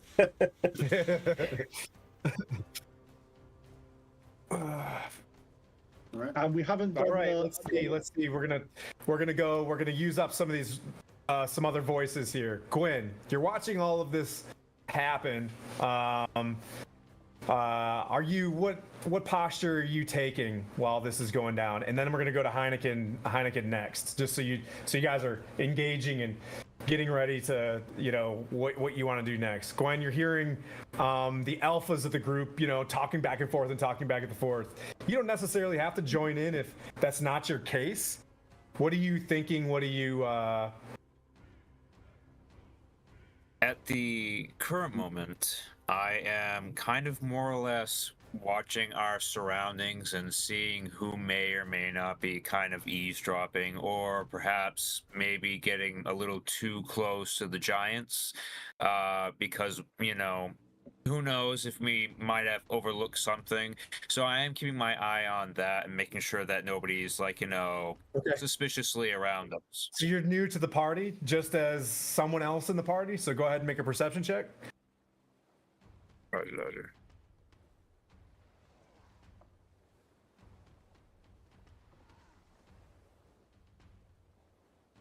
Okay. That is a 6. Oh, okay. Yep. Looks like a village. People are bustling around. Your armor's a little bit tight, and the fact that you just gotta get it situated a little bit more, and that's just from running around and a little bit of a nipple chafage from the chainmail. You're just like, I wish I could perceive a little bit better. But you're overhearing their conversation. You're trying to stay involved. We'll go Heineken, then Sonya. Sonya from the table. Heineken, what do you, as you're listening to this go down, you're hearing them kind of go through the resources and where and how maybe to store this. This thing is like, you have to wheel it up. It's nothing you're adventuring with. I wouldn't doubt if you guys did somehow adventure with this ring, but it is the most awkward piece of Mordite. Yeah, I agree with the rest of the team. They should try and fashion something out of it some other way. But I'm more interested in going east to go find drawers, whatever the guy's name was. Drawers? Yeah, drawers. Yeah, so it's Drawl Thelev. Drawers. Thelev. Okay, Sonya, you're still at the picnic table. You're kind of just watching this go down. Is it your time to pop into the party? Up, you guys are muted again. No, it's me. I need to talk louder.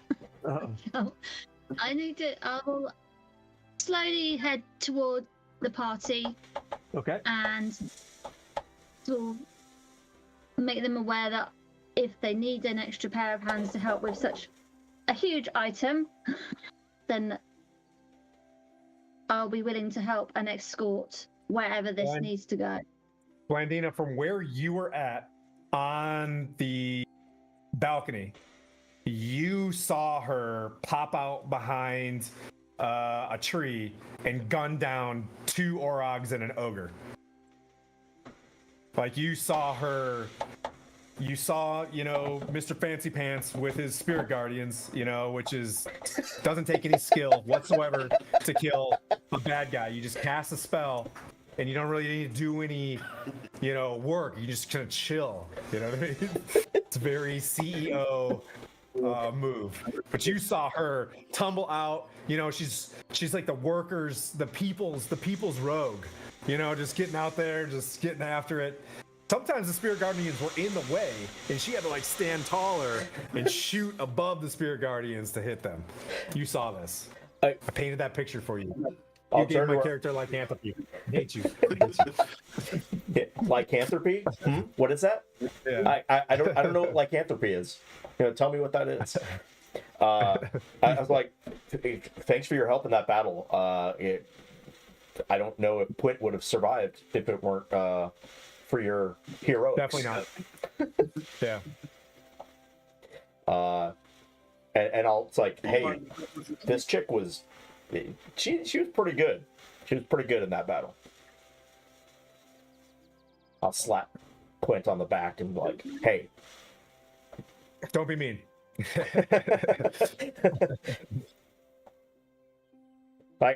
We could absolutely use another set of hands in this adventuring world. We'd love to have you. What's your name? It's Sanya. Hey, Sanya. I'm Blandina. Pleasure to meet you, Andy. Pleasure to meet you as well. What does Sanya look like? I'm a Oh, yeah. wood elf. Oh, Okay. another elf! Yay! Wood elf that's little, long, dark hair, very pale. Very nice. Looks of Uncle Connor. So I'm a high elf. So I'll probably Did you see Tim say? yeah. I'm writing us all down. Looks oddly like I gotta Connor. we gotta develop a backstory and all sorts of things. I'm like, all right, she's a tall, long, dark hair. Sanya. Yeah. So I'll look Did down. you hear who her uncle was? What's Did that? you hear who her uncle was? Uncle Tim, Connor. did you hear who her uncle was? Who's your uncle? Uncle Connor. Oh. Okay. I see what the fries are doing to me now. Okie dokie. Are you by chance a Gloomstalker also? My subclass is metagame. It's on page 76 of the player's handbook. I'm just playing. I trust you. All right. Connor's niece. Got it. Well, that's fun. From the Misty Forest. That's where Quaddle just was in a dream. Which is neat. Quaddle, you're walking up and you're hearing this thing as well. Where is your head at? Is there anything you want to add to this? Is everybody that's wearing plate mail or armor, loud talking and mansplaining each other. I just need to heal myself again. So You just healed yourself again. We're not in turn base. You could just be healed up. Yeah. He's just over there doing triage. You do notice, Quint, that there is a party member. As you're looking for people to heal, you see you see Quaddle just a mess, bleeding and bloodied. I turn to Quattle and go, the gods blessed you with a second opportunity to live. Don't squander it. Try my best. 13th opportunity. Good. Sweet. I go, keep behind Miran, behind him. He's got armor, keep behind him. The tank. Stay in the tank. Stay in the tank. Excuse me. You hear as this woman is being dragged by 3 mastiffs, and she's kind of pulling them back. She's like, excuse me. Lady. I'm gonna put my hand up. Hello, Sir Knight. I was an adventurer at one point in time in my life.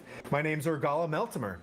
I'm at the inn just near here.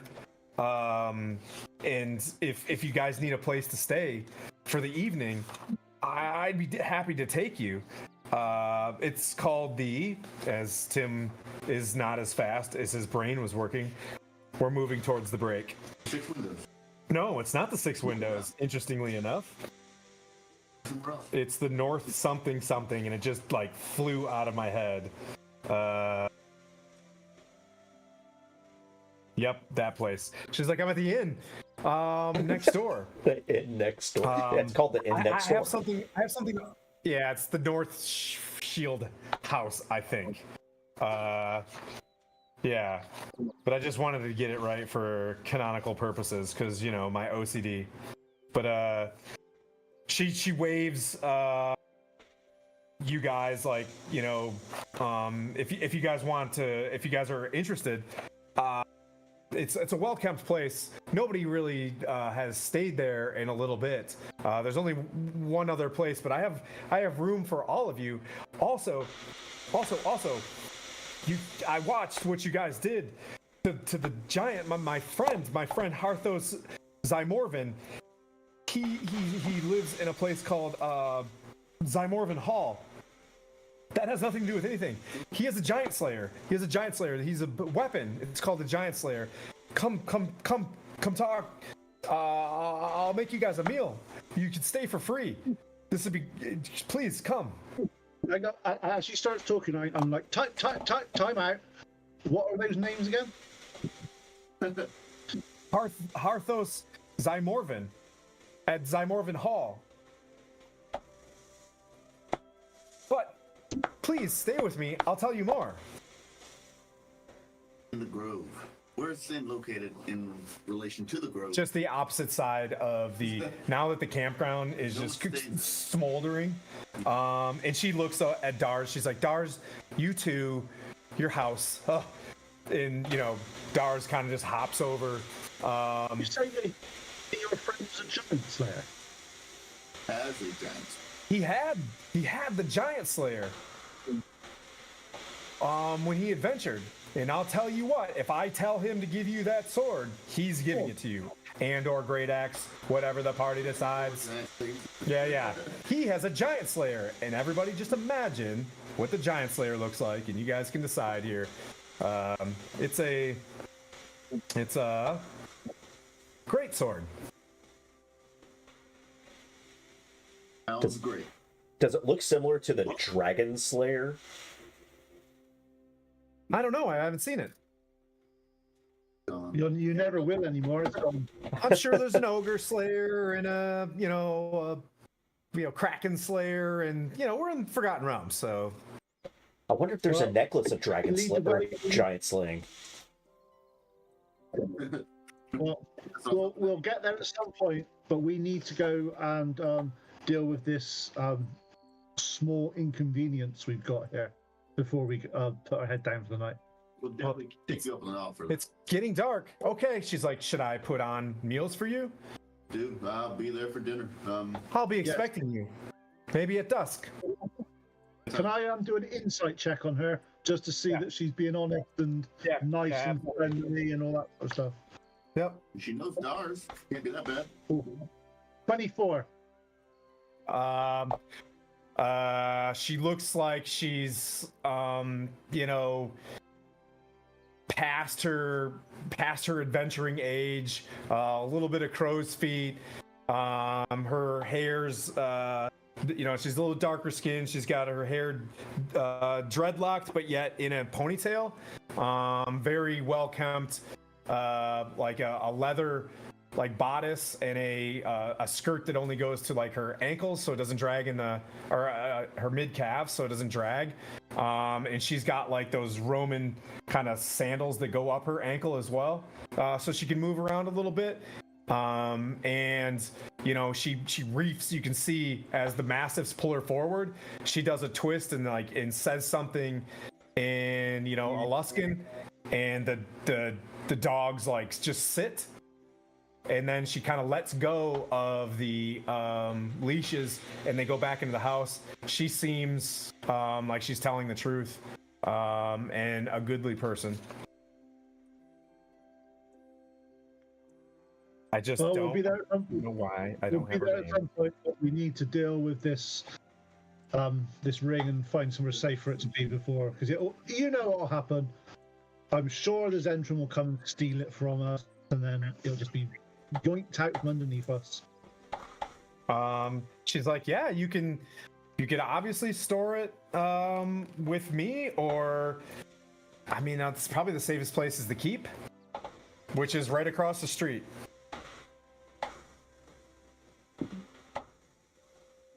We've got North Shield House. Daratha can help us with that, can't she? Yeah, she's probably really busy, but yeah, let us know. She'll always have time for us. So, Up to the point. So you think your Crowhammer friend can do something with this? Well, he's the only one that I know. He's the only one I know that said he can potentially work this material. Okay. Yeah, I think if you want to grab the other end, we can start walking this over there and see if he can fashion whatever it was that we needed for a smaller version of probably a smaller version of the Vonin Blood, Rod of Vonin Blood. Mom and Dad. Hey, believe me, if you're struggling with it, I got like all this shit. Yeah. Trust me. See if we can find, see if he can make that for us. So, you want to grab the other end? Yeah, no.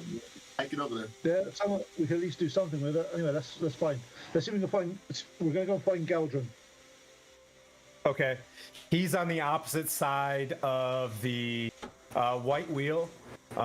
His forge is near the town square. It like opens up to it. But he's obviously, you don't hear the hammers banging anymore. He's just kind of sitting there. People are talking to him, like over his shoulder, and he's kind of listening. There's a guy there with like a really nice saddle, and he's talking to Yesserin. So Yesserin, the guy that works at the White Wheel, is talking to a guy with like a very nice saddle.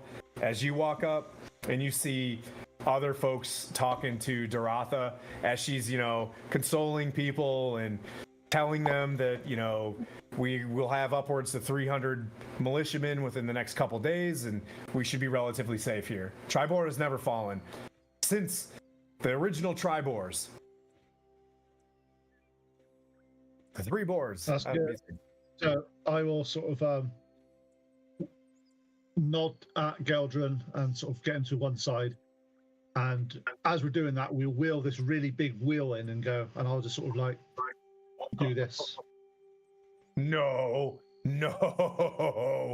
He points at the forge and he's like, you know better. We can't do anything with that here. But he hands you a tube, right? A silver tube that's that twists on both ends. And he's like, I've written you a letter of recommendation, Twent. I suggest you present this to King Morin and Queen Tethril, if you can make it as far as Citadel Felbar. He's like, if you're looking to have that forged, there's only a few places that can get done. And that's probably Felbar. I can't melt that here. I can't work it here. You know what I'm saying? Fohammer's a much better smith than Tim Hahn is. Just saying. That's right. Okay. Sorry, I'll say that's. I'm gonna assume honest, the party. Just so you guys know, I'm gonna assume the party is together, moving with this crowd, unless someone deliberately says, "I'm going somewhere else." Well, in that case, then we need to let's go take this to the keep and get it under lock and key for this evening, and we can decide what we're doing with it tomorrow. There's no way. Be locked away. He's like, I would keep it in I'd keep that in the keep. Keep it in the keep. No one's Doratha Shendrel. He winks. He's like, I'm not playing with that woman. Like, she's going to have upwards of 40 to 50 guards in that keep. Because where we are at the moment, if I just do obviously I know Citadel Felbar because I'm a dwarf and everything. So if you look up a map of the Forgotten Realms, you guys have at least that area.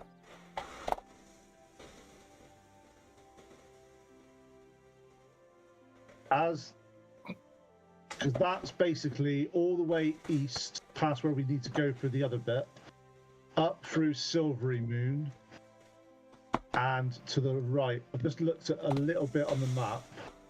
It's about, on foot, about 23 days travel. If we've got this big ring to take as well, there's absolutely no way we'll get this ring there.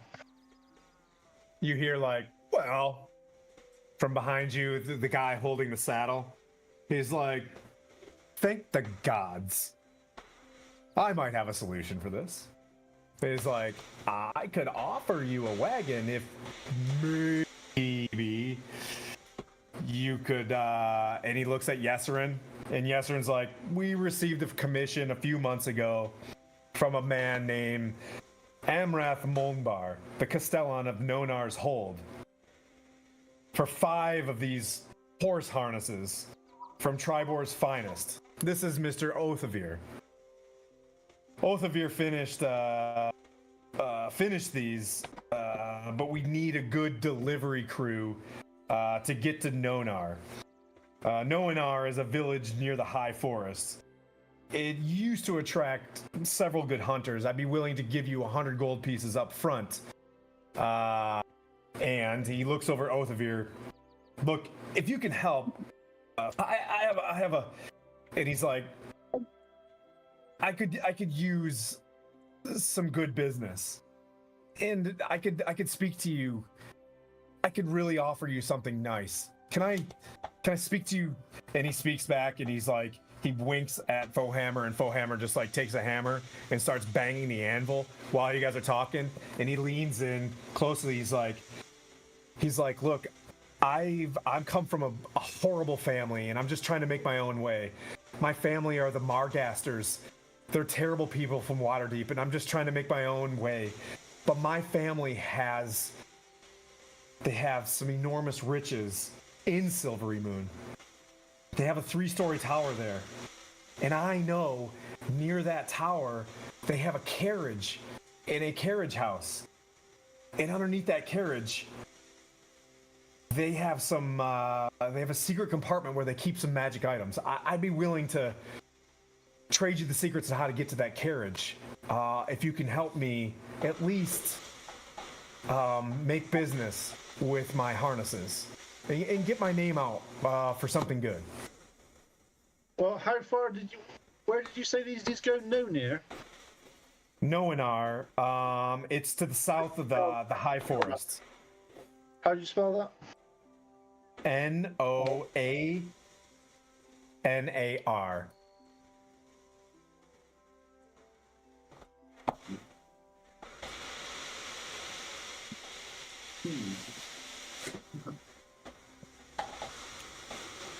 Waddles on Ma Bell, just struggling to keep them internets up out there in the woods.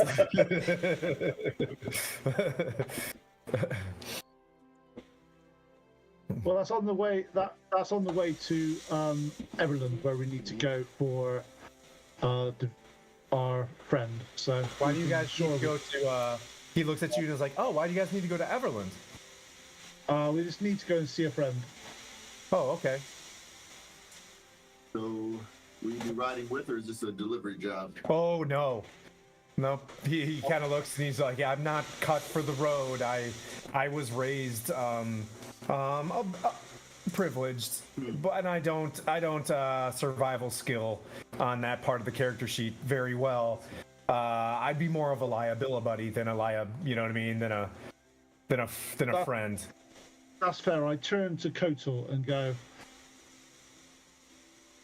how would we, you're used to being out in the wilds and doing things, what's the best way of traveling, sort of carrying 5 saddles and tack and all that sort of stuff? Have we know what we can do? Yes, I do. I'm glad that I'm finally back. I just nodded off for a second, I guess. The best way is to put it on a horse. And he's like, I can offer you, a carriage, a cart, a wagon, to take this. Does that wagon come with horses? It can. It can, or if you want 2 draft horses, I've received a pretty large commission. Yes, and I would offer up 2 draft horses and a wagon for this. And would said wagon, just to spitball this, would said wagon also fit this big ring that we found? It could fit, sideways across it, yes, but not well. And it would be pretty heavy. Like, you guys have been, if you guys are moving this thing, it's taking you guys. Are you guys moving this thing around? Oh, yeah. Is it with you guys? Absolutely. Okay. We're wheeling it I should have around. made you do your strength check. Yeah. Just who's pushing this thing right now in the middle of the square right now? The person You and is an Quinn? ogre strap. 2 of The person you. with Okie dokie. Yeah. Okay. I'll say you're having trouble. It's taking you your full action. You know what I mean? To move this thing with Point. Okay. Without it falling and doing the wappa wappa wappa wappa wappa wappa wappa wappa wappa wappa wappa wappa wappa as it like spins. Yeah, exactly. You have to get your fingers like yeah. Right. I'll turn to Sanya and Gwen and say, got a room for tonight if you guys are welcome to join us. You were part of the crew, you helped. Might as well take some of the perks with it. Would be grateful to join you.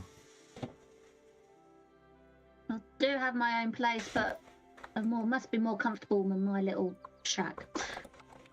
Certainly better than sleeping there'll out. be free beer. There'll be beer, drinks, food, and company, such as Gwen, Blandina. Actually, have you met everyone yet? I've met Blandina. Uh, And Bryce? Is he joining us? Bryce. I'm not sure if Bryce is joining us or not. I don't. He's not with you guys right now. Okay. He's back. So I'll introduce. You guys left him back with the fire giants. Okay, we'll go around and introduce ourselves and sort of go. This is Mirren. Mirren's our knight in shining armor. Likes to hit things really hard and critical them lots, especially if Well, they're say you guys are slowly moving back to the 6 windows. You guys are having this introduction at a long table at the 6 windows, or not the 6 windows, the North Shield House. The 3 mastiffs are sitting in front of a large fireplace, and it's a pretty well-kept place. She has a very nice spread for you guys. Obviously, we dropped the ring and the rod off at the guardhouse first. Yep, no problem. Told them to really keep an eye on this because this is really important. Yep. And I would have told figured out how to get a message to Bryce to meet us at the North Shield House Okay. He's there. as well. So the only people that are outside your party are Dars Helgar, the guy that's had his house burned down, and Bryce. So you guys start talking. You have a few, you guys are relaxing a little bit. A massive battle, and much like Point/Pete gave me an idea last week. Everybody, I would like how I want to do this, and I'm going to select Mirren, and I want you to tell me something that you've seen Heineken, something good about Heineken. As you guys are talking and you guys begin to discuss, like, tell me something that Heineken brings to the fight that you that you've seen through your travels in your past 27 days. Of our good wizard wild magic, I'd say more often than not his magic goes as planned, so that's quite well. On the off chance sides, burning geese on fire. Yeah. On fire. Besides that, his ability to talk to animals at whim quite fluently has come to our aid multiple times, and I think that's very, very nice of him. Okay. So Sanya and Poison, for you guys, since you guys are new to this, I'm just going to ask when we get to you what your character's prime directive is. Like, you know what I mean? Like, what, as you're listening to these guys, just kind of give me your adventuring goal. For the most part. And don't overthink it if you don't want to, but like right now, like X, I'm curious about what these guys are, and I want to, be good for society or whatever. But that being the case, Blandina, go for Quaddle. Perfect. I was just thinking about him. So, when we first met Kawaddle,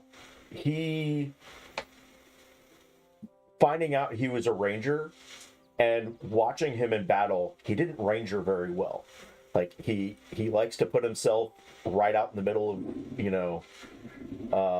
he liked to put himself right out in the middle of the action instead of hiding in places and using those ranger skills. I mean, he shot at a dragon from a tree. Like, who does that? who does that? You hear Dahl's honk. Yeah. Dars is like, but he's got this tankard and he kind of nudges him like, holy cow! crazy. Thank you. Consider it shipped for the $100 donation. That's Oh my holy God. cow! Wow! I don't even. I don't That's even. amazing. I don't even know what to say or what to do in this sort of situation. Wow. Other than to say thank you so much. That's huge. So another person comes into the 6 windows called Considered a Chip. You're like, is your name Considered a Chip? But another guy's like, nah, it's Considered Chip. And he, you know what I mean? He sits down and has a drink. Wow. You're an NPC. Congratulations. Yeah. My goodness. But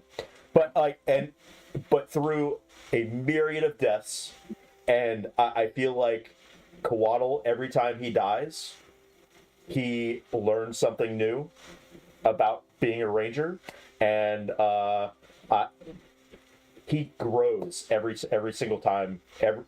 He's grown so much. So I look forward to seeing how much more of a ranger he can become, and never mind that orc side of him. Okay. Heineken. Go for Puent. When you're done, Puent is an interesting dwarf. with all that. Yeah. When you're done with So- whatever's happening right there. He's really true to his trade. He really plays the stereotype of being a dwarf. For a cleric, he's not really the Woo! I hear you. types. But he does okay. He's all about taking care of people, I think. But there's more to him than that. I get a feeling. I'm slightly suspicious. Sometimes puts the Golem, my precious vibe out there when it comes to metals. So he's either got an addiction problem we need to talk about, or Wow. Yeah. Just throwing that out there. That's my take on the mighty Puent, the dwarf. We'll go Coatl, Mirren. What's your take on Mirren? I wasn't sure initially what to think of him. I feel like as the tank, I looked up to him because I wanted to be out in the middle of everything, and I'm starting to learn my place. That maybe that's not the spot for a squishy ranger, but I look up to him, and I've seen how he's grown as well since the party came together. Really, everybody has grown, but I still kind of, I guess, maybe like imposter syndrome. I feel like he's where I want to be as far as growth goes.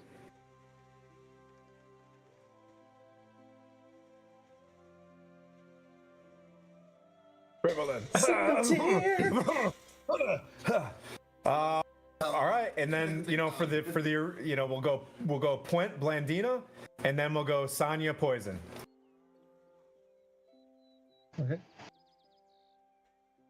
Well, when I first met Blandina, to be honest, I thought she was a rich, stuck-up little elf that just wanted things her own way. Now I think she's a very rich, stuck-up elf. No, I'm kidding.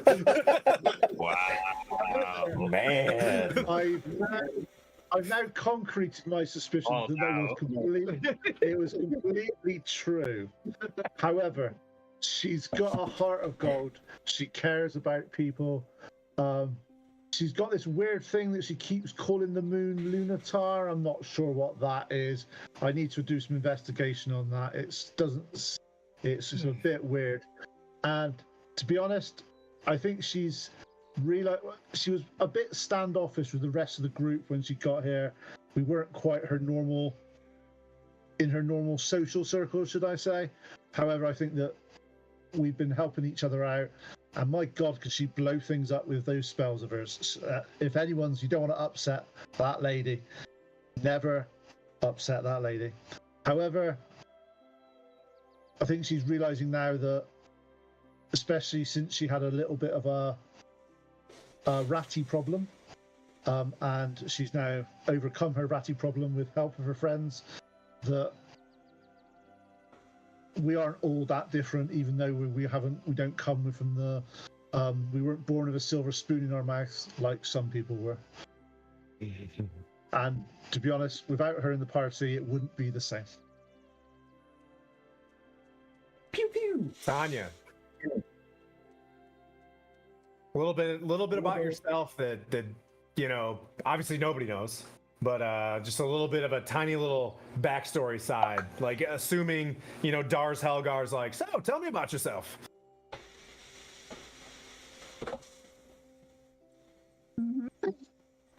Not much to tell. I get hired for a certain type of job that is not always of the best interest of other people. I'm kind of thinking of branching out and seeing how my skills can be used within a group of people and looking at these fine adventurers, whether I would be of some service to them. I think we can use a room in this group. Jars is getting like blacky outy as he's like, to Vein, to the Thunderboar, and you can tell as Poison begins, as things go around and Poison begins to start. There are people outside the inn. Like there are people just out there like looking at you guys at the table, and Urgala has to keep going outside with the mastiffs, and start like barking at people. But there's like kids out there. She's like, man, brings them in. But you guys have quite the crowd outside, and you hear things like the Thunderboar, and you hear things like the Anchorites and Cryovane, and fire giants, and you guys have come a long ways. Poison, a little bit of your backstory that that nobody knows about. Slightly the same in regards to the last story that we ended up hearing. Spent most of my time, at a temple and all that stuff, learning the many good deeds and the prayers of Pelor, my patron. When the time came and my training and my praying and teachings had finally finished, when I was told that there were others throughout the land, other adventurers and so on, and other holier-than-thou duties to be performed in the world and so on, I jumped to the chance to prove myself and to my patron, and to go about and help those in need.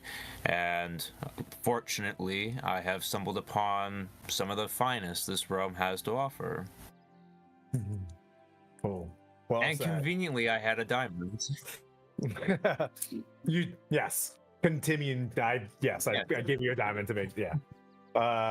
Yeah. All right. So you guys finish your meal. You're pretty smoked, and you got a big day tomorrow. You all go to bed and you reflect on yourselves, and each one of you realize that as you've fought and you've interacted with folks, you've gotten a lot better at that. So when we come back from break in about 10 to 15, what do you think, Skylar? Let's call it for bottom of the hour. You may all begrudgingly level up to level 6. Yeah. No. And with that, we'll be we'll right see you guys in a little bit. Hey, I want to say one more time to consider it shipped.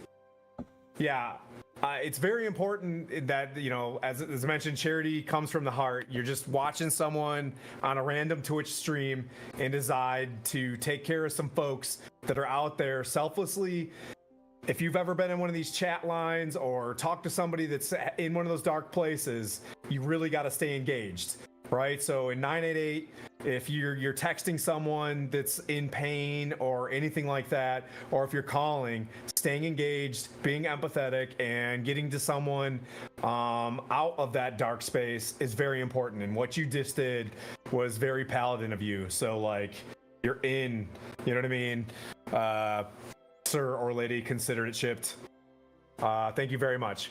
But we'll see you guys in a little bit. Yeah, make it 35. We'll just do that. Make it 35. Yeah, see you guys.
Hey, chat, we're all back.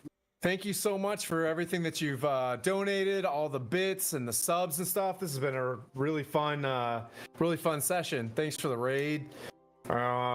We find ourselves back at the boop boop beep boop North Shield House. There's a lot of taverns in this town, and it's not doing well for my brain. But you guys all slept through the night, and you woke up, each of you, with some new skills and whatnot.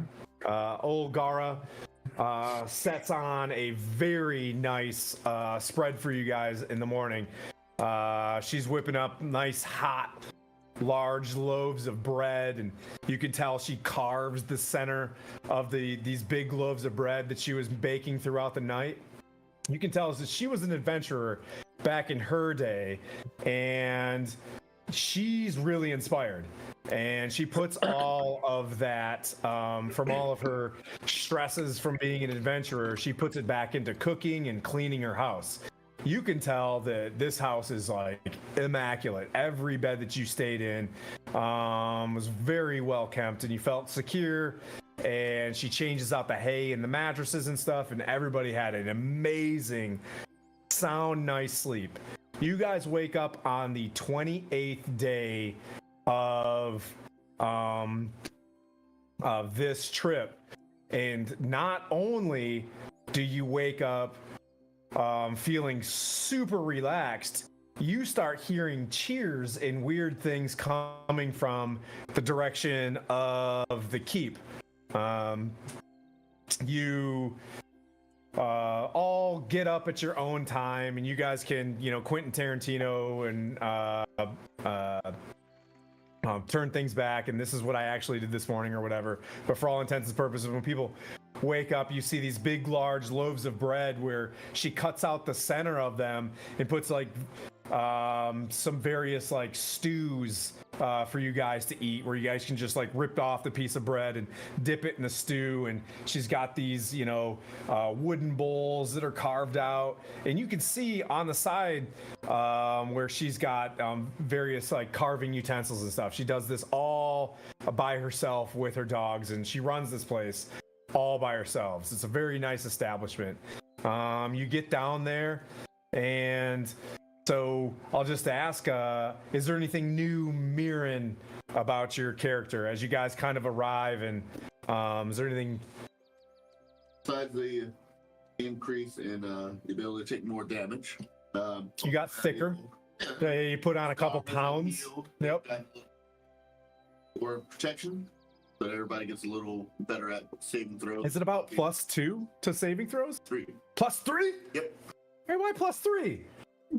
Is this? I'm +2. Oh, the devotion. Anyways, and I have lycanthropy. Just be real close. Okay. All right. And 10 foot. I'll look at that. Okay. Sonya, anything new with a level 6 meta rogue? More perceptive. Yeah. Okay, got it. Point. How many more spirit guardians do you have? My armor looks like it's got like a reddish sheen to it, and whilst wearing heavy armor, I now have resistance to fire damage and +1 AC. Oh, what? Oh, can you select which resistance you want? No, it's forged. I'm a forged cleric. All cold damage from here on out. Cold damage, copy. Psionic damage. Oh, because fire giants. Oh, okay. You're fired. Forged cleric gives you fire resistance because you're in the forge lots. I got you. You read the book before we started. Got it. Let's play it. Heineken. Anything new to our dear little sorcerer? Still muted. There we go. We're a little bit more lucky, and I can bend luck for the team. Ooh. So I can spend my sorcery points to fudge your rolls a little bit.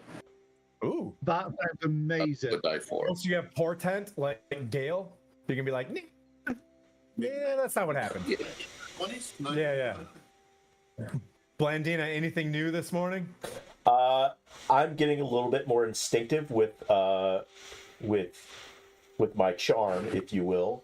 So I've figured out that I can divert attacks against me towards something else.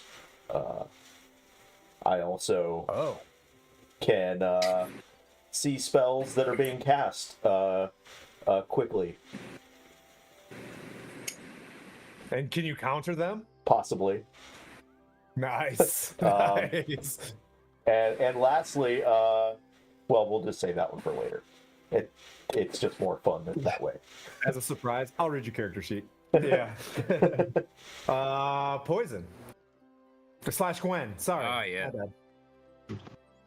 This guy. Aside from being able to take more damage, I am going to annoy the DM even more because now I can heal even better. So, heals for everybody. Ooh. So No that's problem. roughly just about it. Increased damage. Got it. Got it. Yes. Coatl.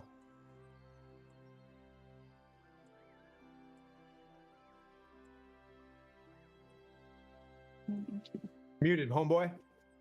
Homeboy. It was Drennan came to me in a dream last night, and he reminded me about some techniques in the mountains. So I'm more proficient in the mountains, as well as fighting dragons. He told me. Okay. So you selected a favored foe and a favored terrain? Correct. Nice. Nice. Okay. And then also I got. I am now able to speak Goblin as well. Oh. Okay. Super tight. That was a good level up. I thought so. Rangers, I yeah. cannot wait for more goblins. For more goblins? No, we have a goblin Yes. problem in this party. Okay. So there you guys have it. You guys are either sitting around the table or minding your own business. If someone wanted to like get up too early and go do something, but you're all sitting there and the world's your flat range and your sandbox. What would you guys like to do? And if it gets quiet for 10 seconds, I'll start going around the clock. You said there was some cheering or something outside? Are you asking Urgala? Yeah, Yeah. she's washing dishes and stuff, and she's like, you can tell that she is more concerned with her craft than anything else going on in the world, and she is there to make sure that you guys have a wonderful night. Of course, Chip, of course. Let her know. Definitely enjoyed the accommodations. Great stay, great food. Love the bread bowls. Gonna go check at the keep to see if anything went awry with the ring and the rod. See if Okay. all's well. When you get up, you stumble, and Dars Holgar, the halfling that lived he's sleeping underneath. You know, it's just like Coors cans everywhere. It's like you just ting, ting, and he's just passed out underneath the table. But you definitely notice that. But you're walking outside? Well, before that, being that he'll probably have quite the hangover, I'll do protection from poison. Be like, that'll help you later. Best morning ever. He's like, we start again. Yeah. Okay. Okay. Anybody moving with him? Anybody else want to go outside as he opens the door and? Okay. Point's going. I'll go. I'll go too. Waddle's going. Okay. Why not? Sonya's going. The party is going. Yeah. So by exception. All right. Heineken, what are you going to? I'm just going to assume Heineken's going as well. Okay. All right. Everybody kind of walks outside and stands up and you eat food. And she says, like, I'll keep this warm, Urgala. Like, you guys have a home here while you're in Triboar, you know, and she's like, and if ever you want to actually know where to find that giant slayer, let me know. I'm here. See you tonight, maybe? Or this afternoon? Okay. We're leaving quite anytime soon. Okay. It is day 28. All right. So you guys head towards the keep, which is basically across the street. And you see a bunch of people standing around the job board.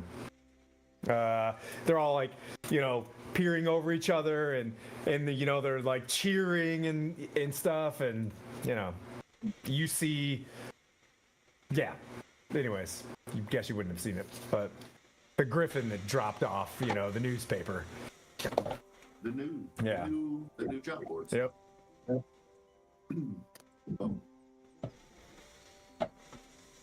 Is the job board on the way to the keep or off? It's it's right next to the. Next to it. Yeah. Yeah. Imagine if there was. I spent an hour making this map. No. Yeah, it's. You can kind of see the job board. It's a little bit on the map. It's at the base of the stairs of the keep. On the way up the stairs, and I will, if everybody's gathered around to see what happened, I Yep. will take a. Yep, you nudge, you squeeze, and you see the water Davian times, and it's got two griffins on the corner of it, and it just shows like Tiamat slain by, the what were we called? The Duchy of Skyreach. The Duchy of Skyreach.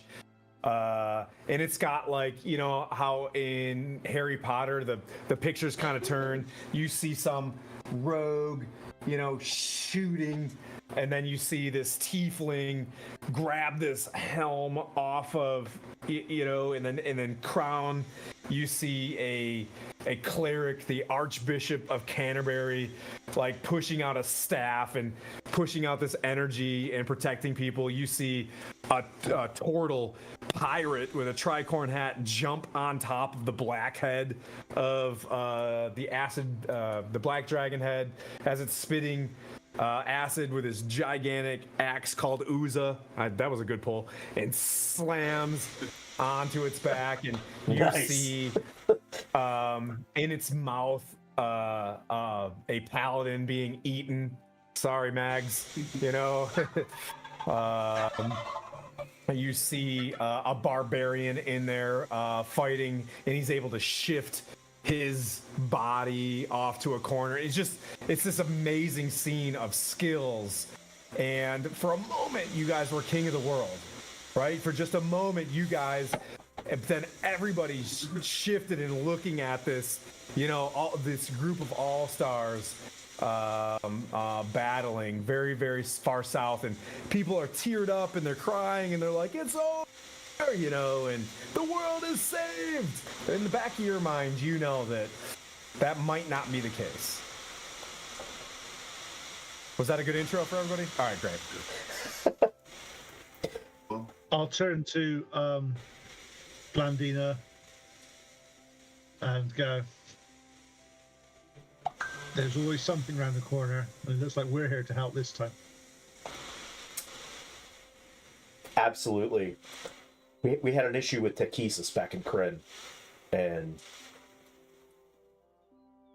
whatever's happened that's really good for Faerun. So, but I agree. There's definitely something else going on here.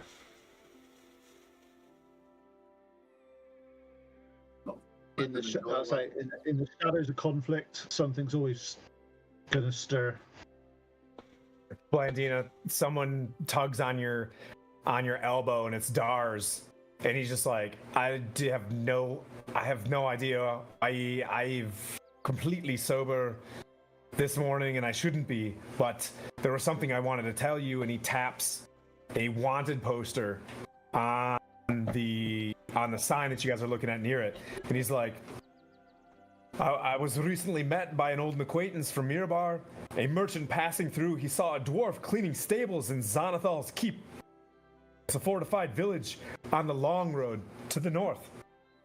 He travels south to Longsaddle, and he sees the same wanted poster with the same likeness of the same guy. As you can see, he looks like it's the Weevil. And he points, and he's like, if I was an adventurer as good as you, I'd do it myself, but obviously it's past my time. And he taps, and he's like, if you can bring that criminal back to Mirabar, I'm sure you get that 5,000 gold pieces. 5,000 gold pieces? Yeah, this is okay, so the experiences may vary, but this is the real rewards coming from the real Triboar campaign because it's not the same in BrynShander.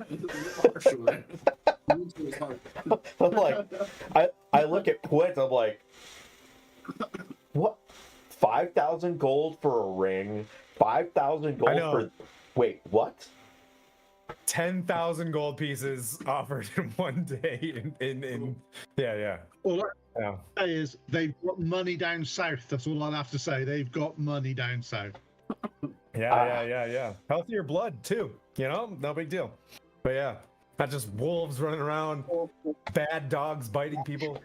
And it's warmer. It's much warmer. I'll look at Darth. I'm like, that could certainly help keep my quality of life like I need it. Might have to convince some people to go after the Weevil. That dastardly Weevil, huh? Didn't think I had a Weevil too, did you, Quent? I heard he nicked a paladin shield. We don't know that. We don't know that. Stay tuned. But yeah, he looks at you and he's like, well, I'm gonna go work on my house. And he heads back to the campground. Well, good luck. You two. As I turn to these guys, I sort of go, do you remember that gnome we saved? Darrell's Hal. Is that Darrell's? Is this guy? Is that the guy that sold us here? Is that Darrell's Hal? Yeah. He's a gnome or a halfling. Yeah, you can't tell the difference, but that's him. So racist. You're the one that can't tell the difference.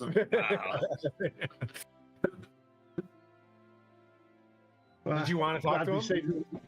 I was glad we saved him from that fire. If this is what he's got to give us. Yep. But how far away is Zenithar Keep from here?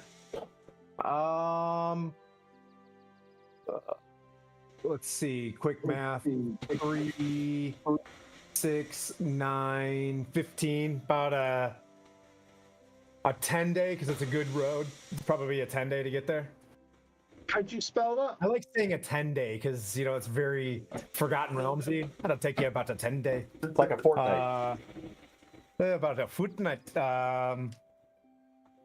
What was the question? How'd you spell Zenithar's Keep? Xantharl's Keep. Not to be confused with Xanathal's Keep, which is very relevant in the Forgotten Relevance. It's XANTHARL.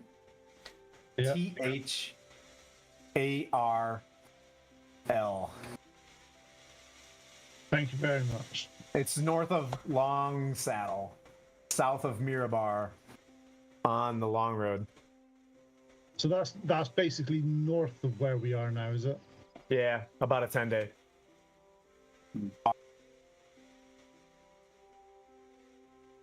Okay, because obviously a lot of our side quests that we're pushing us at the moment seem to be wanting us to go east. So this one's north. We may want to go east first because north's near the cold elements. I agree. Okay. You hear a sending stone be like, Lycanthropy! You hear a paladin wrestling away a sending stone from Borg. Give me that thing! Curse! I'm just kidding. Sorry, chat. We're getting ridiculous. Because we've obviously got 2 quests at the moment to go east to Everland and delivering the saddles. Mm-hmm. Yeah, and then potentially, if we are going that way, we were, depending on if we could take this ring with us or anything like that, we were potentially going to be going to Citadel Elbar or that sort of area. That's miles away. Well, I'll say in order of, I guess, importance, we don't want the town to be attacked again. So getting that ring out would probably be the first thing we do. Yeah, and if we go east, we could then get the militia, we can get the guards to come into the town So there's 300 guards that she reckons she could get from Everland. No. So that's quite important. Yeah, it's a 2. Because the Everland from here, because we've got to go, it'd be east through Yartar. We keep going through a few places. We then head south to deliver the saddles that we've agreed to. We could then go north to Everland. We've then got the ability, well, the opportunity, sorry, if we deliver those saddles, that they're going to give us the location of some items that could help us in Silvermoon. And that's just north of Everland. It's just like literally a hop, skip, and jump. Right. I'll figure out where this Dragon Slayer is as well, and let's see where that ties in along our path, and then yeah, that's worth finding out, because that hopefully that could be along that way. Yep. I don't know. Well, What's everyone's thought? Heineken, what do you think? I know you want to go east. What? Any other thoughts? I say we go east, deliver the message, and we can split as far as I'm concerned. If we think going east is not as important. The party's going good. Sorry, I'm talking to chat. Split the party, you mean? Yes. Split the party? Oh, like campaign split. We go to a third? Yeah. We have to play every third week now. No, definitely want to go east if we wanted to dispatch the ranger and, I don't know, maybe a super light gnome on a horse could be out and back. Well, east we're looking at. I don't know how many days we're looking at from where we are at the moment. That's so from here to Yartar. Are we? Actually, we've got the horse and cart, haven't we? If we're delivering the saddles. So if we're delivering the saddles, you're probably looking at from here to Yartar is about a day and a half, and then to the main road, you're looking at probably 4 to 5 days to deliver these saddles. And is Everland is on the way as well? No, Everland, you've got to come back to the main road and then to Everland, which is, and that is basically, it's about 4 to 5 days to where we need to get to for the saddles. And then you're looking at probably another 3 to 4 days to get to Everland after that. Gotcha. Pulling up a map. And then once we get to Everland to Silvery Moon is about a day and a half. Okay.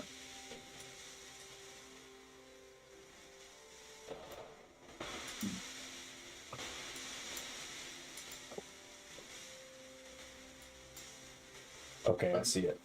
I see it now. Yeah, so that's that way. That's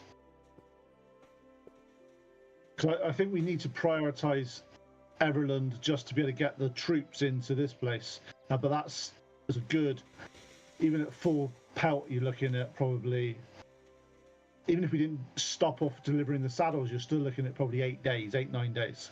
Right. Or 10 days. A 10-day, as we discussed. Everything takes a 10-day in Well, Forgotten Realms. just looking at the map, Makes it easier. Yeah. Zymorvan Hall is up there, past Everland, and so making the big loop around the moors. Would you like me to send you a quick mappy that you can post on the screen, or? That'd be useful. Okay. So majority of our extra tasks are to the east, as it sounds. Eastish, rather. Okay. Xanathar's Keep, though, that's a really big loop to be looping around from Silvery Moon. Yeah. It's probably easier to get to Silvery Moon, then come back to Triboar, just to make sure everything's okay, and then go back to then go north to Zantrolski, because there's no real road around. Okay, so we'd be cutting through a lot of difficult terrain to get there. Okay. Yeah, and you don't want to go through Lurkwood. Lurkwood's like a real dodgy place. Probably not. What Nobody I'm has to do thinking anything is we could go east up to Everland, north up to Zymorgan Hall, for the sword. Is that more? Hang on, 2 seconds. Yeah, so we could go north through Silvery Moon up to Zymorgan Hall, Ah, yeah, was that Morgan Hall? Yeah. and then go down to Nesme and take the river back down into Yartar, Yeah. into Or even we Triboar. can even drop beyond. You could go down and actually meet us halfway at Triboar. The river goes that way. Yeah, exactly. Yeah. That's because what was it like Morgan Hall again? That's where the Giant Slayer sword is. there. Yeah, that's a good shout. That's a good idea. I'm I dropping missed it that. into Skylar. I'm dropping it into maps. Okay. Where is Maps? Maps is missing. I'm gonna give Where is everybody that? this link to the interactive map too. That's what I've been using. This is just for anybody watching as well. There it is. That is a really good map. As Doratha Shendrell gives you guys like the 5K, interactive map to, you're level 6. Let's cut to the chase here. Heroes. Maybe someday you'll be as good as the Duchy of Skyreach. What do you guys call yourselves? We're the Cryobane Conclave or something like that. I don't know what that means. The what? Work in progress. Still working on it. Like, We were something about Manticore Riders, but that person left us and decided not to come back. So we've had to drop that name. oh, So the ring needs to go north. So we'll go east without it. Leave it here. But the ring, if we need to get the ring, it needs to get to Citadel Abbar. Or no, Citadel Felbar. you hear And Citadel, runs there. Yeah. Belbar. Citadel Felbar is actually, if we get to Silvery Moon, we are 2/3 of the way to Citadel Felbar.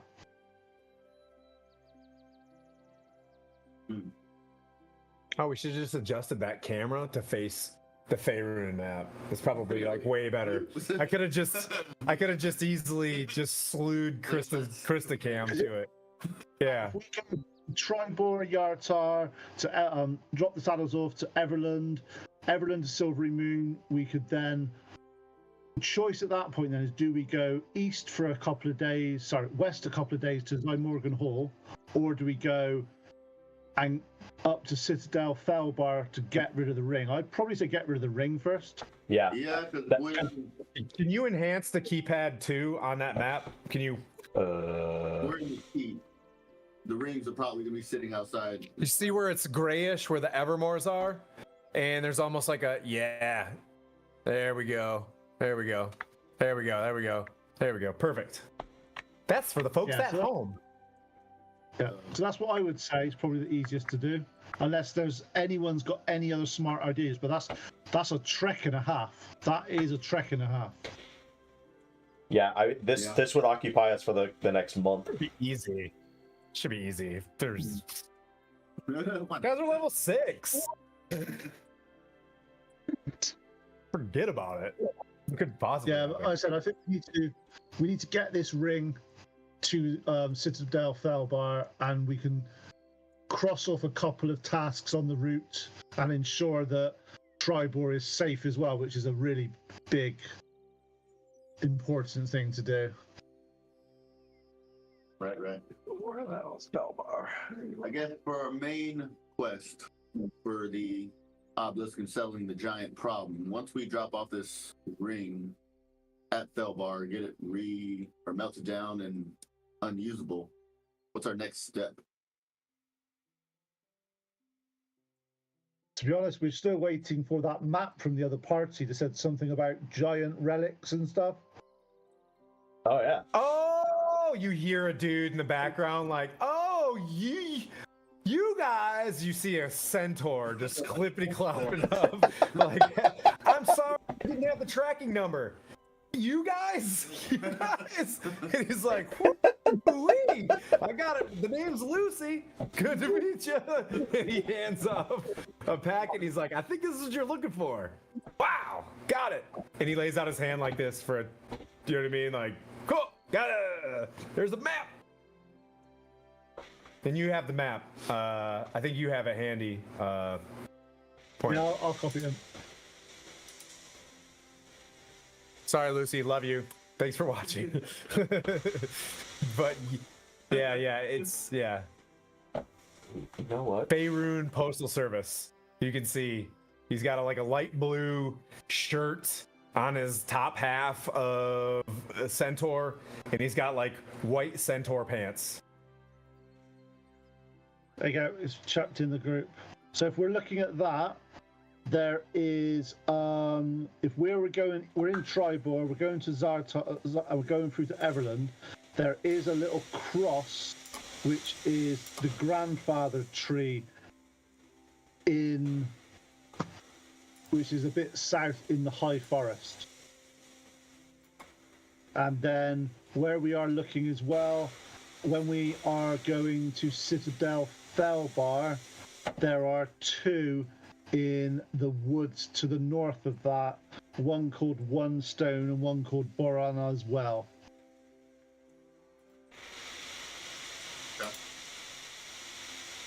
Oh, So there in are- terms of relics? Oh Yeah, yeah. Okay.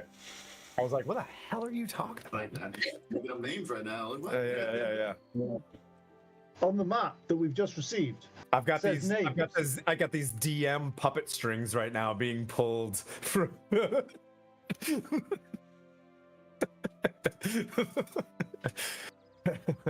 Okay. You So think that was there, Peter?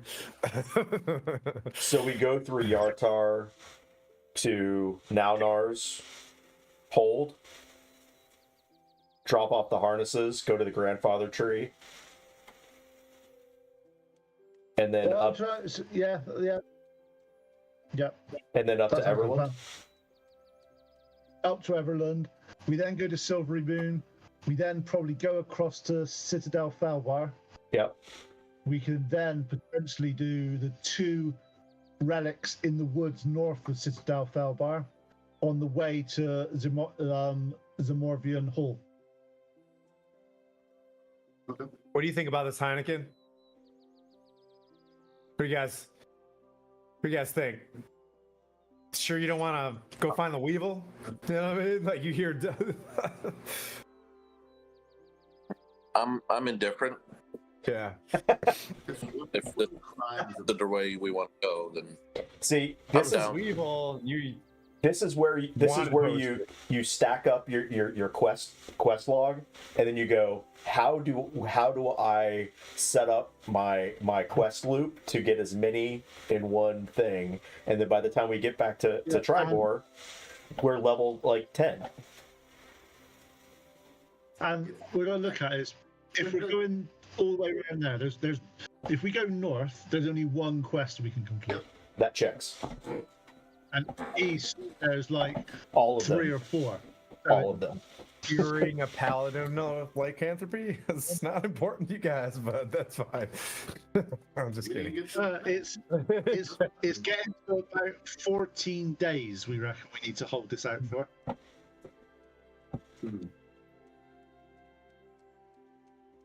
I think we're heading to You the guys are east. going. You guys are heading east. East. Pick up the wagon. Yeah, we got. Which was That's a very fair interesting in point. DM Jeremy's campaign the other day. East. Fair. Sanya says, actually reminds us, we got to pick up the wagon, pick up the saddles, get the ring on there somehow. We got to secure it, and then we just get going. Feels We like just you need to guys probably. need a bigger wagon. That's what the other. no, we got as you guys see Falcon behind you guys. Maybe I could get a hold of an old friend. Falcon kind of looks at you, and you hear it's the eagles behind him because it's Falcon. You know what I mean? And he looks at Quaddle, and it's like the anime wink like hits with the, you know, and he's like, I think an old friend might be able to help you guys on this journey. He happened to find 2 up-armored oxen that can't survive in Phandalin anymore. And you hear like, whoop! It's like you hear, and he's like, you guys leave the prospecting to me. And you guys see a straw hat and a big piece of hay come up. Hey, Ding Dong Johnson. John Raskin It's Ding Dong comes down Johnson. the road. Yep. With Daisy and Daryl, and he's like, get up, come on now. And they roll up, and you see a very wide cart with like 2 or 3, you know, wooden shields on the side of it. And this thing looks like a pretty up-armored piece of kit. We might move slower, but we're gonna get there. How can I be of service? Heard y'all need a big old ride. There ain't a cart thicker than the old Triboar way. Hey, Well, Ding Dong We Johnson. definitely need to know. Do you think your cart can fit this ring in it? There ain't nothing can't fit in this cart. And he brings it up. He brings it up closer. Dingle down. Come on, Daisy. Come on, Daryl. Woo! And he, you know, you can see his wicker basket backpack is behind him. And he's like, I see you got a few new party members with you. Plenty of room. Gwen, you wanted to say something? So he says that there ain't nothing, to quote him, there ain't nothing that can't fit in this here cart. But I'd just like to ask, okay, how about like 2 giant fire giants way back yonder? Oh, don't get silly. I'm Let's not get just silly. asking a question. I just want to know how magnificent this here cart may be. Peruse. You can see there's little like arrow slits cut inside the shields that are above the wall sides of the cart itself. It's got benches on the inside. It moves a little slower, you know, but it'll take a 10-day. I say we take Just it. like any old draft horse, she'll take a 10-day. The key question I have There's is that if finest cart I've ever done seen. Hey, get in here. You can hop in the shotgun. either of these clerics cast Spirit Guardian whilst within the cart, how far do they go out? That's right here. Spirit Guardian debuff on this thing. Yeah. This doesn't work. It doesn't in the 30-foot radius of this. Spirit Guardians do not work. Wow. Wow. That there's awfully convenient. Heckin' good is what we That's say. mightily unlucky, isn't you it? end up using that there, Spirit Guardians. Isn't that one of your like favorites? It's a useful spell that's kept us alive on many occasions. Yes. I must say that accent's very contagious. Ah, succotash. Succotash. Well, if you're willing to come with us, always good to see a good old friend again. I'll be happy to. Gus Chickens. I mean, Ding Dong Johnson. Ron Don Jackson. I'm all messed up. Come on, then, Ding Dong, let's get going. Some of those wires are better than Yeah. cost. You guys want to leave today? Talk to Urgala, get I think- letter of introduction so we can actually get the Giant Slayer sword or Giant Slayer, Yep. whatever. Otherwise, we might have to fight somebody to try and get it. Yep. We'd rather go and get a proper letter. Heineken's just like, Heineken, I got a bed for you right here. And there's like a little snug little cat bed, like off to the side. You just plop I'm on up there and snuggle. I'm on a Percocet right now. Sorry. That'll do it to you. That'll do it. That'll do it. Scoot over there. I got a Percocet. I gotta take a. Charmed. So you've been charmed. Copy. Roger, yes. hold person. Or sleep. And my are not You want to open. talk to Urgala? Either she'll want to join us on this adventure to go talk to her good friend. Oh no, Or- my her adventuring days are behind her. But Zymorvan Hall is to the north, just north of Longsaddle, I believe. Silver and Where Moon. is Zymorvan Hall? It's just northwest of Silver and Moon. Oh, that's where it's at then. Yep. She hands you a bar napkin. You know, Zymorvan Hall, just northwest of Silvery Moon. Signed, Urgala. So this will get us with Arthos Morgan. He'll recognize us and be Yep. the hand over the giant slayer. Huh? Yep. I reckon I can probably homebrew that thing into a long sword. That's fine. So we need to go and talk to. Obviously, we need to talk to.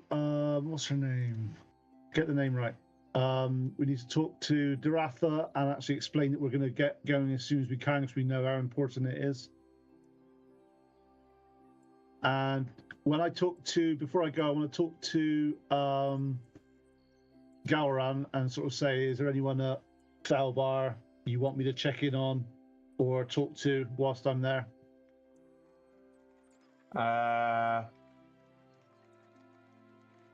Where? When we go to Citadel Felbar, is there anyone he wants us to check in on or talk to or anything like that whilst we're there? Just the king and queen. If you could give my friend Conrad, a crispy daps, that would be good. You know, if you got time to remove curse from one of your friends while you're up there, you know, that'd be cool. But I know you guys are heartless jerks, so that's the thing. No problem. Was that? Oh, this is Gelrin Fohammer. Why am I using my other accent? But yeah.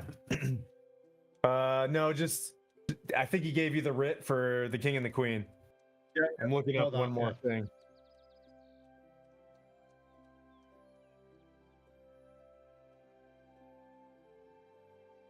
Bag. Oh.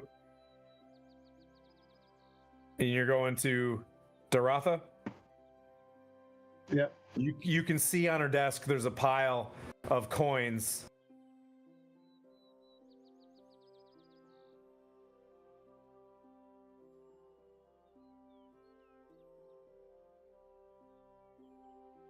Heineken, Yeah. roll a die 6.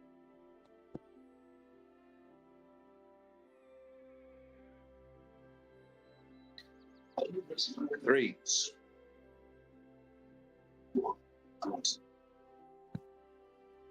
Oh, fun. Okay.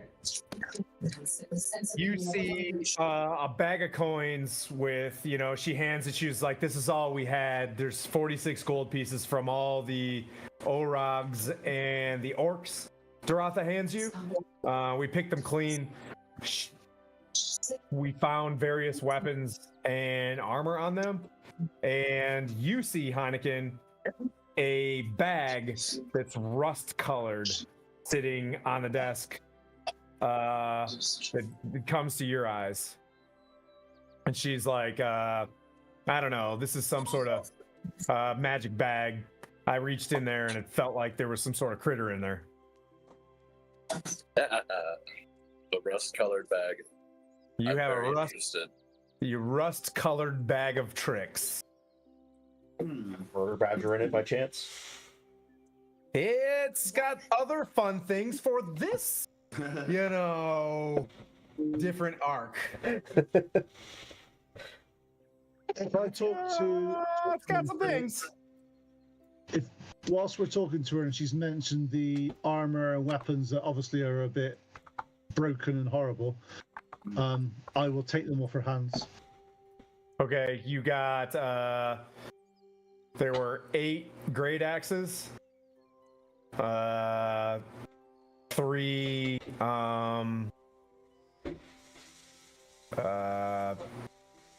like hammers, like great from the Orogs. And Mauls, thank you. What else? And do you want the so I would say the 2 great swords from the fire giants are 300 gold pieces apiece. Because they're, but I don't know what you couldn't use, but they do cost. Yeah. I mean, if you were a giant and you needed a sword, that'd be very hard to find. So you have those if you want to go do the tokens thing. But I would say that all of this would take all night with Garen Fohammer, Gelrin. What I was going to do is I was going to put them in our bag of holding, and on our trip, do it on a daily basis to clear that out. bag of holding. That's very maxed out with the 2 great swords. You know those things weigh at least 100 pounds apiece. Well, if I work with Fohammer then and get them done before we leave. Would you let me do that up north? No, but will I let you down here? Yeah. That's because you're a lucky man. I'm evil. Yeah. It's cool. I got splint mail up there, and then he cut them to pieces. He's like, it's all scarred now. I was like, I'm just playing. I'm not bitter at all. Only a little bit. Just a little bit. You guys it's becoming, it is a new day, so there's a lot to do. Daratha points you to, I mean, you guys have a wagon. Do you want to spend any money on horses? The best horses that you guys can get, there's actual like chargers and stuff like that are at the Triboar Travelers. You can go to the Cart and Coin. They've got some regular horses. And like I said, Falcon's got walks up and goes to Quaddle and hands off. He's like, you can work with this, and hands off an axe beak. Oh, that's cool. Sweet. Very generous of him. He's like, I branded 12 black skulls on its side for every time that you died. So it's like an axe beak, but it's got like, it's like a Sopwith camel. It's got all your kills on the side of it. When I talk to them, have you got any war rams or war goats or anything like that with some that I could have as a dwarf? They would suit my image much better. It's a great place if you're looking for a war goat. 1, you can pull it out of the bag of tricks, or 2, you can go to Citadel Felbar. It's to the north. Up the long road, up to Long Saddle, there's a dude, and he runs up and he grabs, he's like, you can find the Weevil there, apparently to draw us. The north sounds fantastic. Citadel Felbar is to the east, then north. But if you go around Watermoors, which is way safer from the north. If you take the scenic route over around, up Route 195. But yeah, you can probably find that at Citadel Felbar for sure. Can I roll for animal handling for the axe beak? See if I can ride the thing. You can ride the thing. Ooh. Roll an 8. Okay, so this is how we're gonna do this. We're gonna have the Alexander the Great moment where he's gonna ride Bucephalus. So the axe beak, Falcon's like hanging onto it, and he brings it into one of these gated off like areas with the fences around it, and the axe beak's in the center of it, and he's holding it kind of tightly, and you're like, I got this. You go over the fence and you fall. That was your first 8, right? But then when everybody realizes that you're about to ride this axe beak, right? Now crowds are starting to show up, but you dust yourself off, okay? You dust yourself off, and now as the crowds start to arrive, are you ready? Are you ready? always wants to ready. watch? Who wants to watch or aid or help or do anything as he's gonna try to ride the axe beak that Falcon didn't even ride into town? Please. I'm going to. I totally want to see this axe beak kill Coatl so we can bring it back. I want to. I cast guidance on the axe beak. Okay, all right. Hey, it's been nice knowing you guys. I'm gonna go ahead and quit the campaign. Oh, come on. Well, I did just without a modifier, just rolled a 1. So you guys already. No. Okay, so you. All right. So for the first round, and this is good. This is good.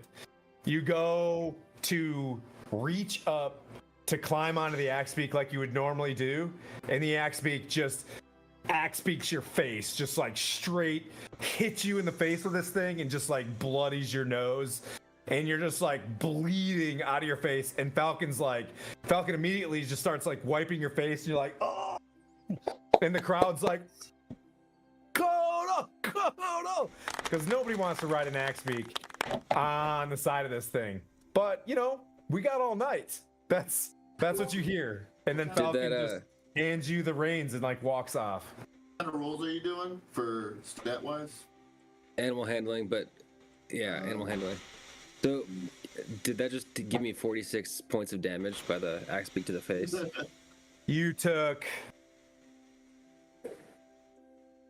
6 bludgeoning damage.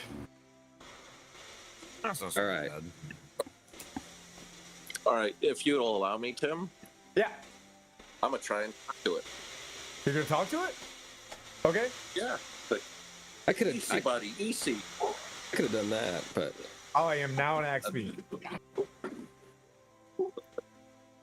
18. 18? Yeah. So let's see what Heineken has to say. 19. Hey, we're your friends. Gotta soothe it with positive Eat his vibes. face! No face eating. We're your friends. Okay. Now. We'll take care of you. You take care of us. Anybody else? That's- Is that that's- Kai? Yeah. That's the correct one. Go. I'll cast I should guidance roll on disadvantage. Koto. I should roll disadvantage because my dog just blew up our D&D space, and Lawrence can attest to when Kai rips one. All right. I'm going to cast guidance on Kotal now Okay. and go. Okay. I feel a little bit bad that I did it on the axe beak last time. And I'm like, right, no, need to give him the best start. I heard that you were gonna cast frightened on me. Total, how damaged are you? I'm pretty okay. Okay, just making sure. Yeah, thanks. Yep. So what do you want to do? How do you want to approach this? Give me a scenario. Give me a scene. Okay. Do some RP. So I'm gonna lead it over to a stump, so that I don't have to work as hard to jump on top of it. Okay. I'm gonna grab just the top of its head, and then just stroke in the back. And I'm not gonna say anything. I'm just gonna hold there for a second, and then I'm gonna swing one leg over. And as I find my seat on the axe beak, just kind of sit in, feel comfortable, and then give a couple of big pats to the front. Okay. All right. Go ahead and roll a flat roll with the guidance. And you spoke to it, Heineken, with a 19. Let me see. I'm gonna roll against you on that one to see if he gets advantage. Ooh. Wait, an axe speaks wisdom? Ooh, so that's a 17. All right, you get to roll advantage. 15. Plus 1d4. Okay.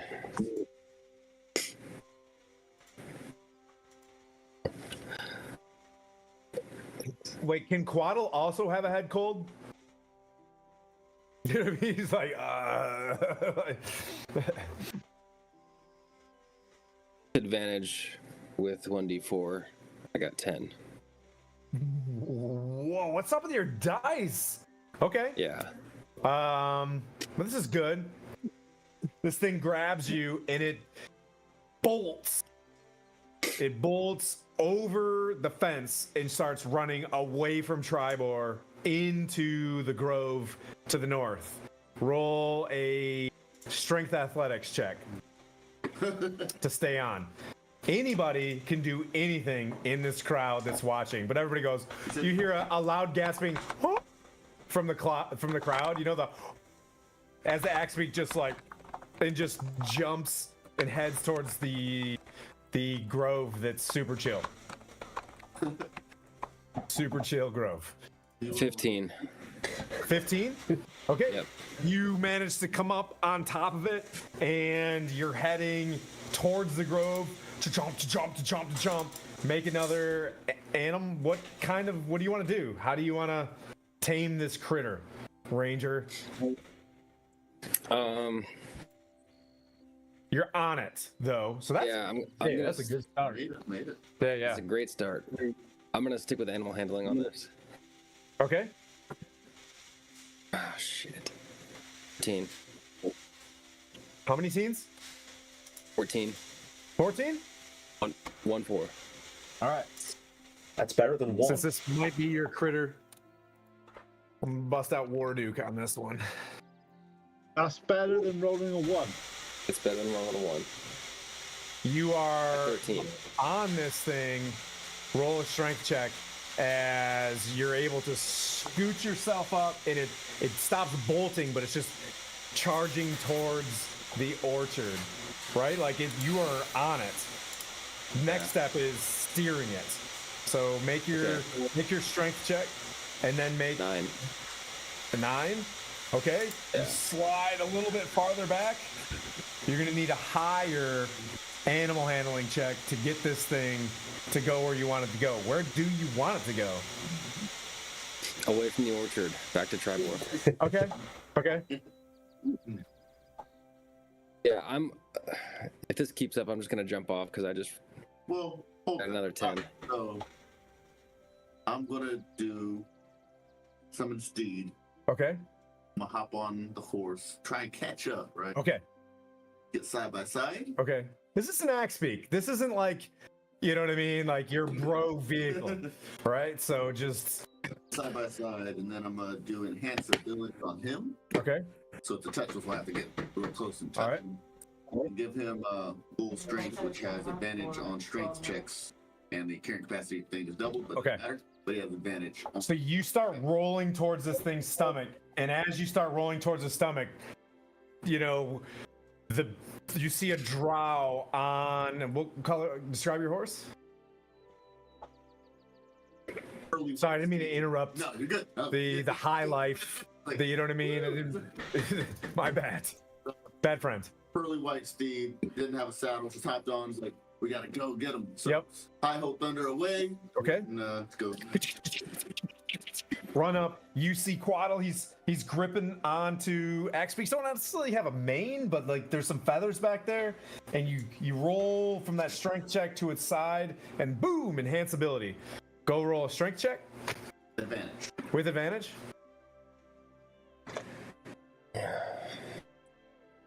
13. 13. Yep. Okay. Get back up on top. It's not necessarily graceful. Go do your animal handling check. Like, saw you. Oh, that was this one. Yeah, like see you. Well, it lasted like 10 minutes. Okay. 21. Or an hour. He's good. 4. 21. 21. You get on there and you get through like the feathers and you feel its side. You start smoothing its feathers down on one side, and it turns its head and starts like turning around. and it just comes to a stop. And you guys are way out there. The grove is probably like 20, 30 feet away, but you feel a good feeling about this grove. Like you feel that it's not like a dark place anymore. Okay. Let me see here. Felt that way when we went in. Out of the shadows comes another Oni. Yeah. Let me see what I have here.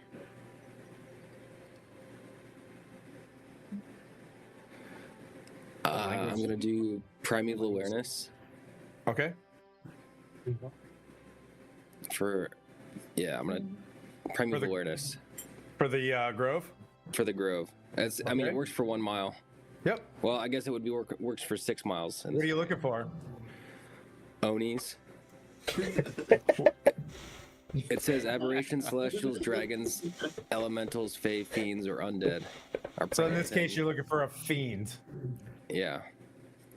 Technically, Within 6 miles. You do not sense one. Okay.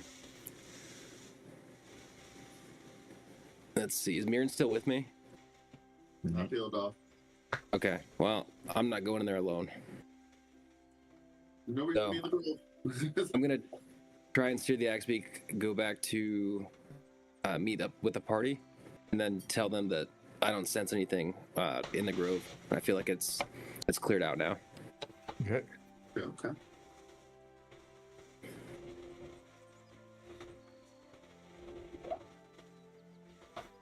Oh, I messed up my beasts in my phone because I was looking up CR2 beasts for Krista, and I've got all my filters messed up, and I was trying to look up an Axebeak.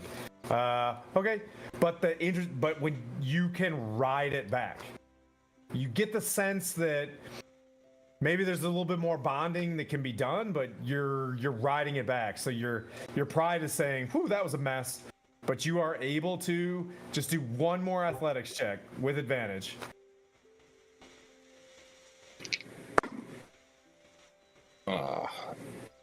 Rolled 2 4s. 2 4s. Yeah. You get the sense that like you're like bouncing a little bit, but you're able to ride it. Okay. That makes sense. It's like not comfortable. There's something missing, but you're able to ride this horse or Axebeak.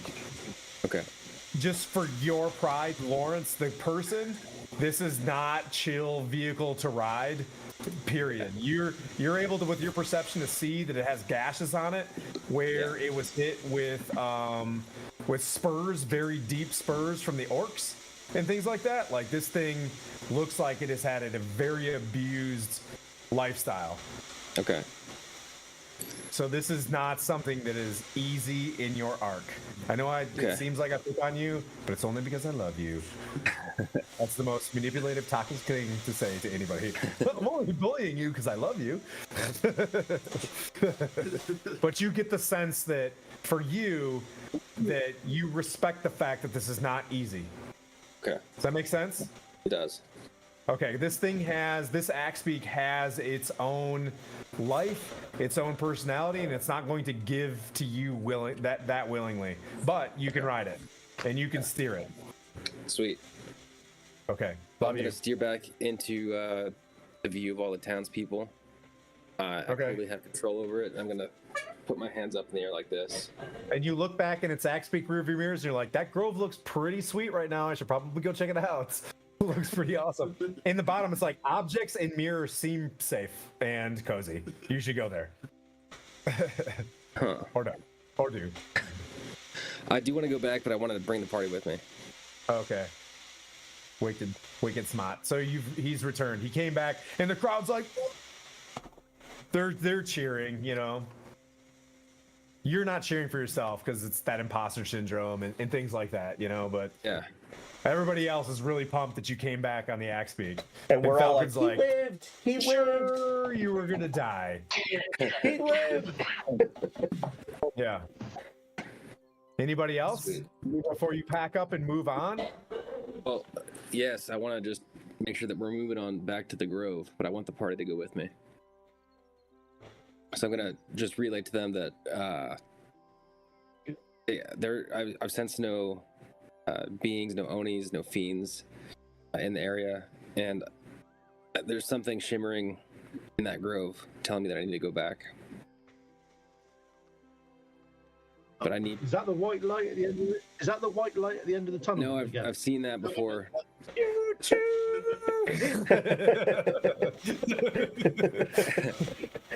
What? The Triboar Express? Who do you mean? If that Triboar Express is going east, it's fine. If it's going north, we won't want to be on it. I don't know. Do you have the Euro Pass? Do you It's just a circle line, and it goes round east, not north.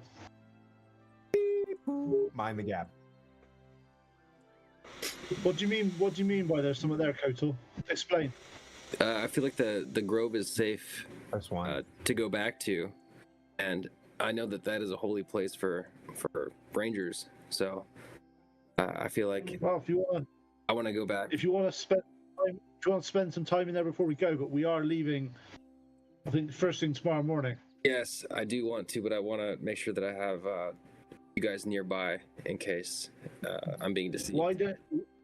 When you say nearby, why don't we just all go together, and then we're really close. Perfect. If you guys will do that for me, we're very grateful. I'll support you in this endeavor.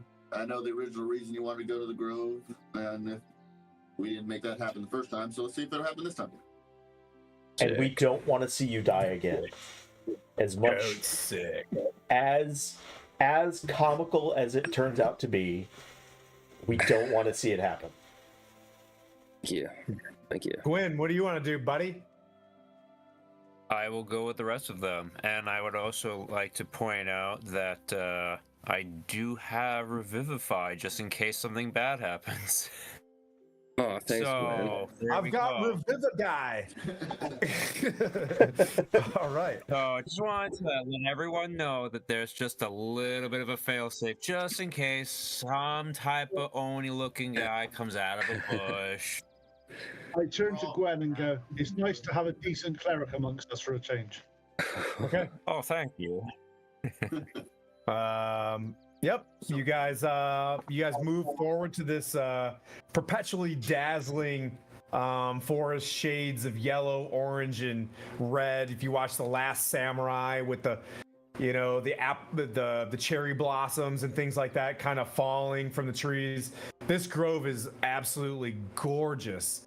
You guys move forward to this thing, and when you arrive, there is a bit of that same shimmer when you get there, and I would say there's a bit of doubt from everybody but Coatl as to move forward into the grove. Mage armor. Stop. Let's just. I want to do a. I'm going out. Can I do I want to do a religion check and our type thing. I want to see if this is something I should be doing. I want to commune with Morgan and Find sense. Anybody have that? Yeah. Okay. No, unfortunately not. But I have my dwarven nose that's twitching. That sounds. This looks a little bit dodge. So I just want to. What about you, Gwen? Do you have divine sense? What about you, Paladin? Do you have divine sense? 1 second. Blankina just goes. Not everybody gets to get Mage armor. class training. Mage armor. I mean, you take people in good, but give up in my. Did I have that one based on mine? I do not. Your guys' level of trust in me is pretty fantastic right now. You guys are like, I mean, why would I paint all these minis? You know, just for the aesthetically. To be fair, Jim, he if- did show off a thing of minis earlier, and he makes a valid point. He wouldn't paint them unless he was intending to use them. Everybody That's why I calm have down. removed the Everybody calm down. Tim, What you got? if the shoe was on the other foot, would you be trusting me at this point? Ranger check for being Who, me? You're trusting him? Mine only goes 6 miles. Okay. What are you gonna do? Other cleric Quint? I want to have a chat with Moradin and sort of sit down Okay. and some praying.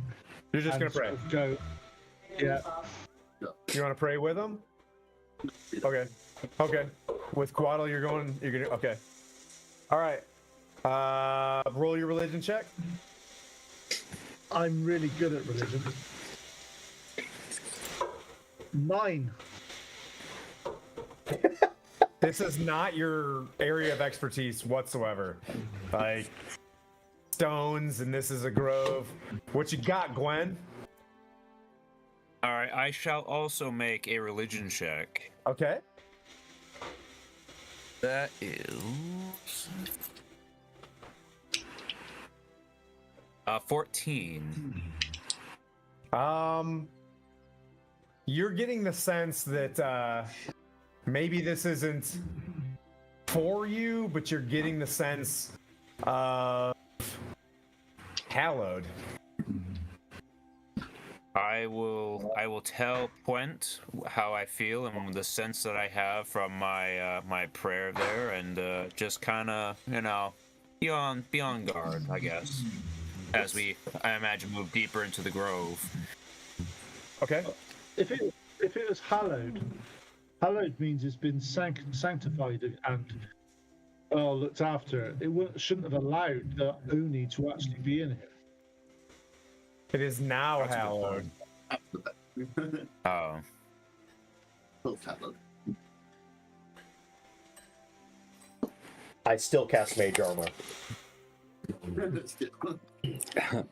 It is hallowed ground. Can, Did can you say I? hallowed? I shall get Resistify ready. Okay. In case, Are you Ranger going in, Quaddle? Are you going in by yourself? I'm going in with Quattro with my Okay. hand on my.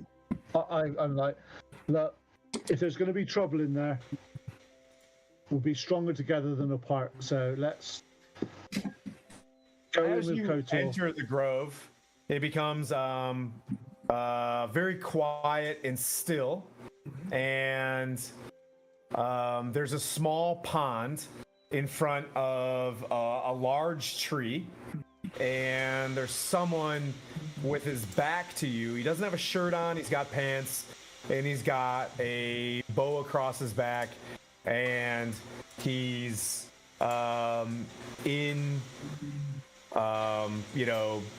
like looking into the water.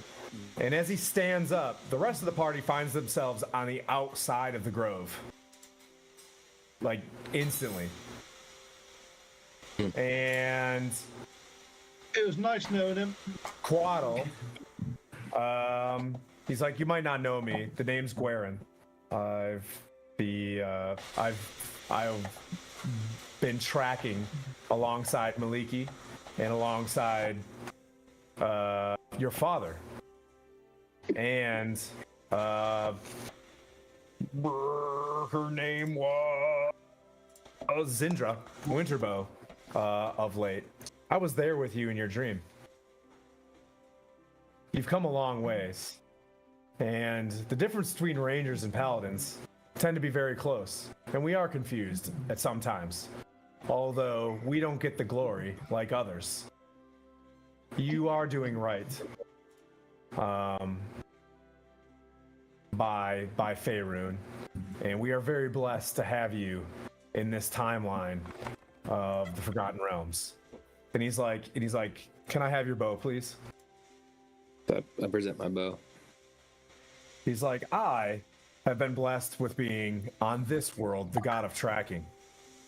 But for you, you have your choice.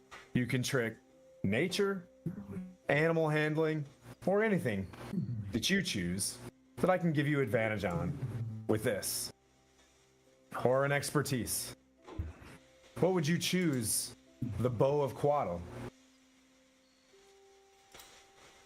Wow. I'm just in awe, so I kneel.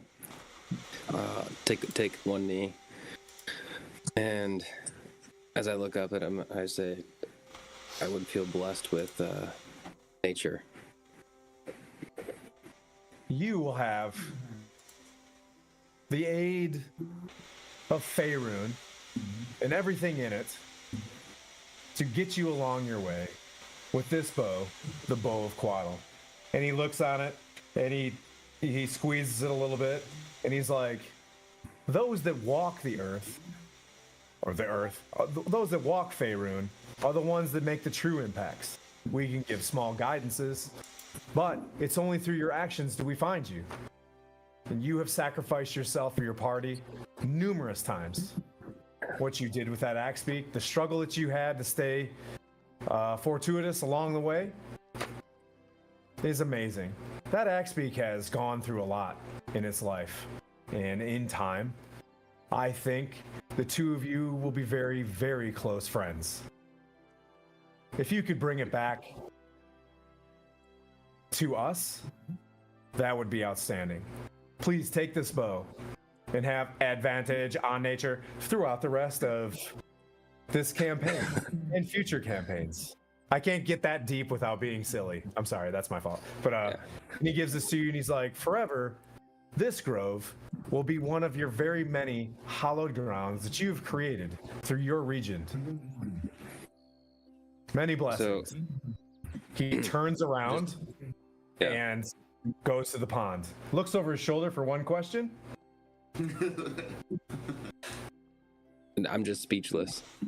No, he can take one. He's like, what? Speak your heart. I don't have much time.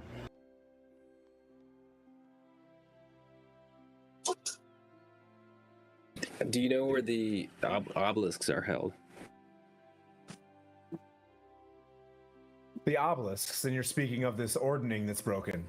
It's very severe in the fact that there is a vacuum amongst the dragons and a vacuum of power. The dragons are going to return from the south very angry, and they're going to want to bolster their loot. That being said, the giants, one of their oldest enemies, have been allowed to run free, as you can see with the fire giants here. The obelisks and the artifacts that they're using are being used to contain something powerful, to throw off the ordning. If I knew what the answer was with my powers, his powers of tracking, I would take you right there right now. But this is your time and your party's time. Not your party time. This is your party's time. In Faerun. It's up to you. We can only provide small tokens and advice ever so often, but it is your time to come with these solutions and keep the balance in nature. Take Quaddle's bow and bring balance to Faerun. And before I leave, I'm sure before he disappears, I'm just going to tell him that I will bring the axe beak back to him as a whole healed being. You may not know this. You are kindred spirits. You need to find each other. Your home is together. Awesome. I'm going to look at the axe beak, look at the bow, and then look back up. Looks at you and like raises like one. It's not chill right now. Its time isn't now, but you know you'll get there. Yeah. Awesome. Sorry, did I just ruin that whole sweet scene? My bad. No, Hi, everybody, Tim on. Just off the side on the side stage, just like, you know. Yeah, but you're able to walk out. Your bow seems normal. It's very, like, it is a compound bow, but it's very smooth. There's nothing ornate about it. It's just like clean white at this time. But you know that it probably grows with you.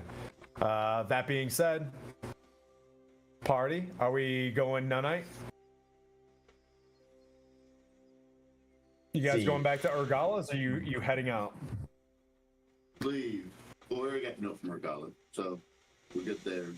But if it's already night, I think we should definitely stay here for the night before we depart. And As a, yeah, as You guys are heading north, right? Head north.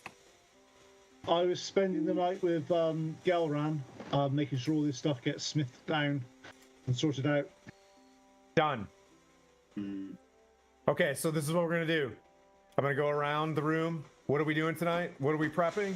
And you guys are off towards the east tomorrow? that is correct. Okay. On day 29er? All right. Mirren. On, I guess, gauging the radius and protection of my aura protection, see what it can do, how I can use it best, where I can position myself to, Nice. affect the party, to let everybody know, like, when we get in battle, be like, 10 feet, let's go. But other than that, try and hammer out some of the dents from those fire giant hits, because they kind of fucking put Lady Hawklight's there, and she can step you through that stuff. just repairing the damage done from Yep. the fire giants. She pulls off, one of her necklaces, and she's like, this doesn't come easy, but we don't go that far to the east. Do you mind representing the Order of the Gauntlet and our tenets? And she puts it back on her head. She's like, do you know what our tenets are? I've heard tell, and we also encountered the remnants of the Order Gauntlet in the Carvane's Keep. So I am well versed. She's like, is this something that you're interested in? And it falls in line with Hieronius and his teaching, so I think it'd be something good for me to carry along with. She brings you aside to a very quiet spot where nobody's watching, right? There's just a tree, and she's like, okay, well, if you don't mind, Neil. She's like, for the Order to a Gauntlet, you're expected to bring righteous justice upon Faerun, defend the weak at all costs, and the helpless when they're in need, and bring light to the world, and always do the hard right over the easy wrong. I just made that up. In Hieronius' name, I will shout that. And she pulls off a medallion. She's like, I could probably get another one of these from the Order, but this is as far as my time goes. I think this is your time for your party. She's like, if you show this anywhere, you can be represented in the Order of the Gauntlet. Rise, Sir Mirren. Shall wear it proudly and represent the Order justly. Sonya. I'm gonna go and find Darl's Helgar gnome and ask him to look after my home. Okay. Just so, because they've lost his place, and he can take mine for the time being whilst I'm away. But don't worry about the squeaky floorboard. Just leave that. And I'll Oh, walk you away. guys have got quite an adventure ahead of yourselves. He reaches down and he pulls from his he's like, I've got only one of these. And he reaches and he's like, I got this back when I was a part of a real jerky cult back in the day. It's called a dragon tooth dagger. He's like, you take this and do well with your party. I'll look after your house. My adventuring days are over. Good luck, Sonya. Thank you. I will treasure this. Quint, you're banging Hey, away. I'll go- You guys are sweating. It's a montage. You guys are just like bare chest, and you got the curly dwarf sweat going on, and it's a montage. Banging hammers. Yeah. What are you doing? It's a little bit weird. You know what I mean? Yeah, I'm basically doing that. I'm also channeling my divine energy into using my object of creation as well to add to this, because obviously it's something I need to do and sort of make sure that this is happening. And basically, I'm just smithing all these items into as many armor rings as we possibly can, so we can. After this, though, I need to go and talk to Miran, and sort of I'm just pouring, and I sort of bang on Miran's door, go and talk to him and say, we're getting to the point now where these armor tokens are going to be starting being useful. We need to start deciding what we're doing with them. Obviously, we've got splint mail at the moment, but with the items, with the what we've just done this evening, we could quite easily start to look at plate mail for one of us too, moving forwards, and then not too distant future, we'll make another set of plate mail. It's going to take a while. It's going to take a few days, but we can do that as part of our journey, should I say? Journey to Citadel Thalbar. Sorry, it's a place that's holy to dwarfs, and it's been a long time since I've set foot in those hallowed grounds. I appreciate you coming to me with this. Being that at the moment, you being a cleric and the squishier of the bunch, I think you should be the first with plate. So fit yourself.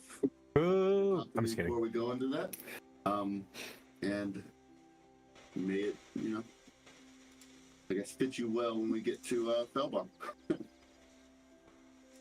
Yeah, we will do our best on that, but yeah, it's going to be an interesting one. It's there's definitely lots going on, and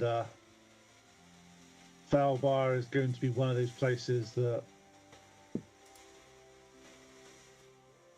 it's not somewhere I expected to be visiting anytime soon. Hope it's a tad bit less, I guess, covered with giants and orcs. Oh, Felbar's a fantastic place. It's one of the great strongholds of the dwarven kind in this part of the world. You'll see wonders that you've never seen before. The architecture, the craftsmanship, the command, honestly, that they are amazing. It's a place that you put in what you get out there, and if you're able to uphold the traditions of the dwarves, you'll always get. Honestly, I was there as a small child, and it always meant the world to me that you walk into the halls of Felbar, look up, and even with your enhanced vision, you won't see the ends of the halls or the ceilings. It's truly an outstanding achievement for some mortals to have carved out their existence in this area. It was one of the biggest mithril and adamantine sort of mines in the north, only beat by Mithril Hold. So it's going to be. I'm looking forward to visiting my holy Citadel again. It's sorry for the words. It's very much. You're enthralled by it. It's somewhere I didn't expect to be going again. I didn't expect to be going this far north. Well, good. I'm gonna find a way for you not to get there. I'm just kidding. We're going south. I'm just playing. Heineken, I know you're struggling. You're on the struggle bus. What do you want to do for the rest of the night?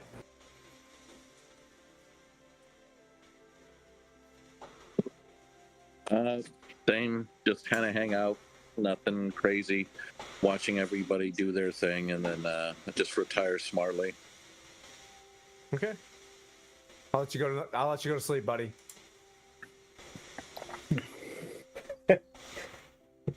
He's looking rough. Blandina. Yeah. I'm going to sit down with Bryce for the remainder of the night and discuss what I have gleaned from the obelisks and the ordning, and find out what he knows from the Arcane Brotherhood, and also learn about the Arcane Brotherhood, because I know nothing of these organizations, the Harpers, the Arcane Brotherhood. And... You guys are ripping through things. The Arcane Brotherhood has like horrible past. He's super excited. He's super excited to find like a friend that's not abusing him. Arcane Brotherhood is kind of abusive when it comes to like their knowledge. It's very snotty and like one-upsmanship and stuff, and having someone that's like very interested in talking to him about things. Like he opens up and he's describing you that the Luskan tower was destroyed and the Arcane Brotherhood is pretty much spread out. They communicate through orbs and mirrors and things like that. And he goes to, down the street in a small community college in Luskan to get things, to get himself or get his wizarding or his knowledge to where it needs to be. And he's just happy to be your apprentice in this process, and hopes to learn a lot from you as you guys learn more. Is there anything specific about giants that you want to know? I can't think of anything off the top of my head right now, but I'll lay out the plan. We're heading up towards... He just tells you that we are in Duke Zalto's land. Like, that's the one thing that you get, is like the farther you start heading towards Felbar, the closer you get to Iron Slag, which is Duke Zalto's land. And that's interesting. He's an extraordinarily powerful fire giant. And if we just killed 2 fire giants and took their things like adamantine, we're going to be hunted. And we're going towards the hunter. And they're very smart. They're very martial. It's not going to be spies and assassins. They're going to throw think of battalions and things like that. They're going to come in squads and platoons and things like. But I mean, it's going to be more obvious, but it's going to be very difficult. Copy. DM Timothy is railroading us away from Citadel Felbar. Gotcha. No, it's past. It's actually past Felbar. No, I'm just saying. Okay. Oh, okay. Gotcha. Yeah. No, we'll have plenty of time. But would you like to come along with us? Do you want me to? Absolutely. Would you like to come along with us? You want me to come with you? And he just yeah, that'd be tight. Teach me the ways of magic and Faerun, and I can tell you all about my home world of Kryn and everything that I know about that. It's I've never really had anybody reach out to me like this, and he's like, yeah, I'd be glad to stick along. Well, come along. It'll be fun. We'll even fix up your hair. One of those ponies. He's gonna go get a pony.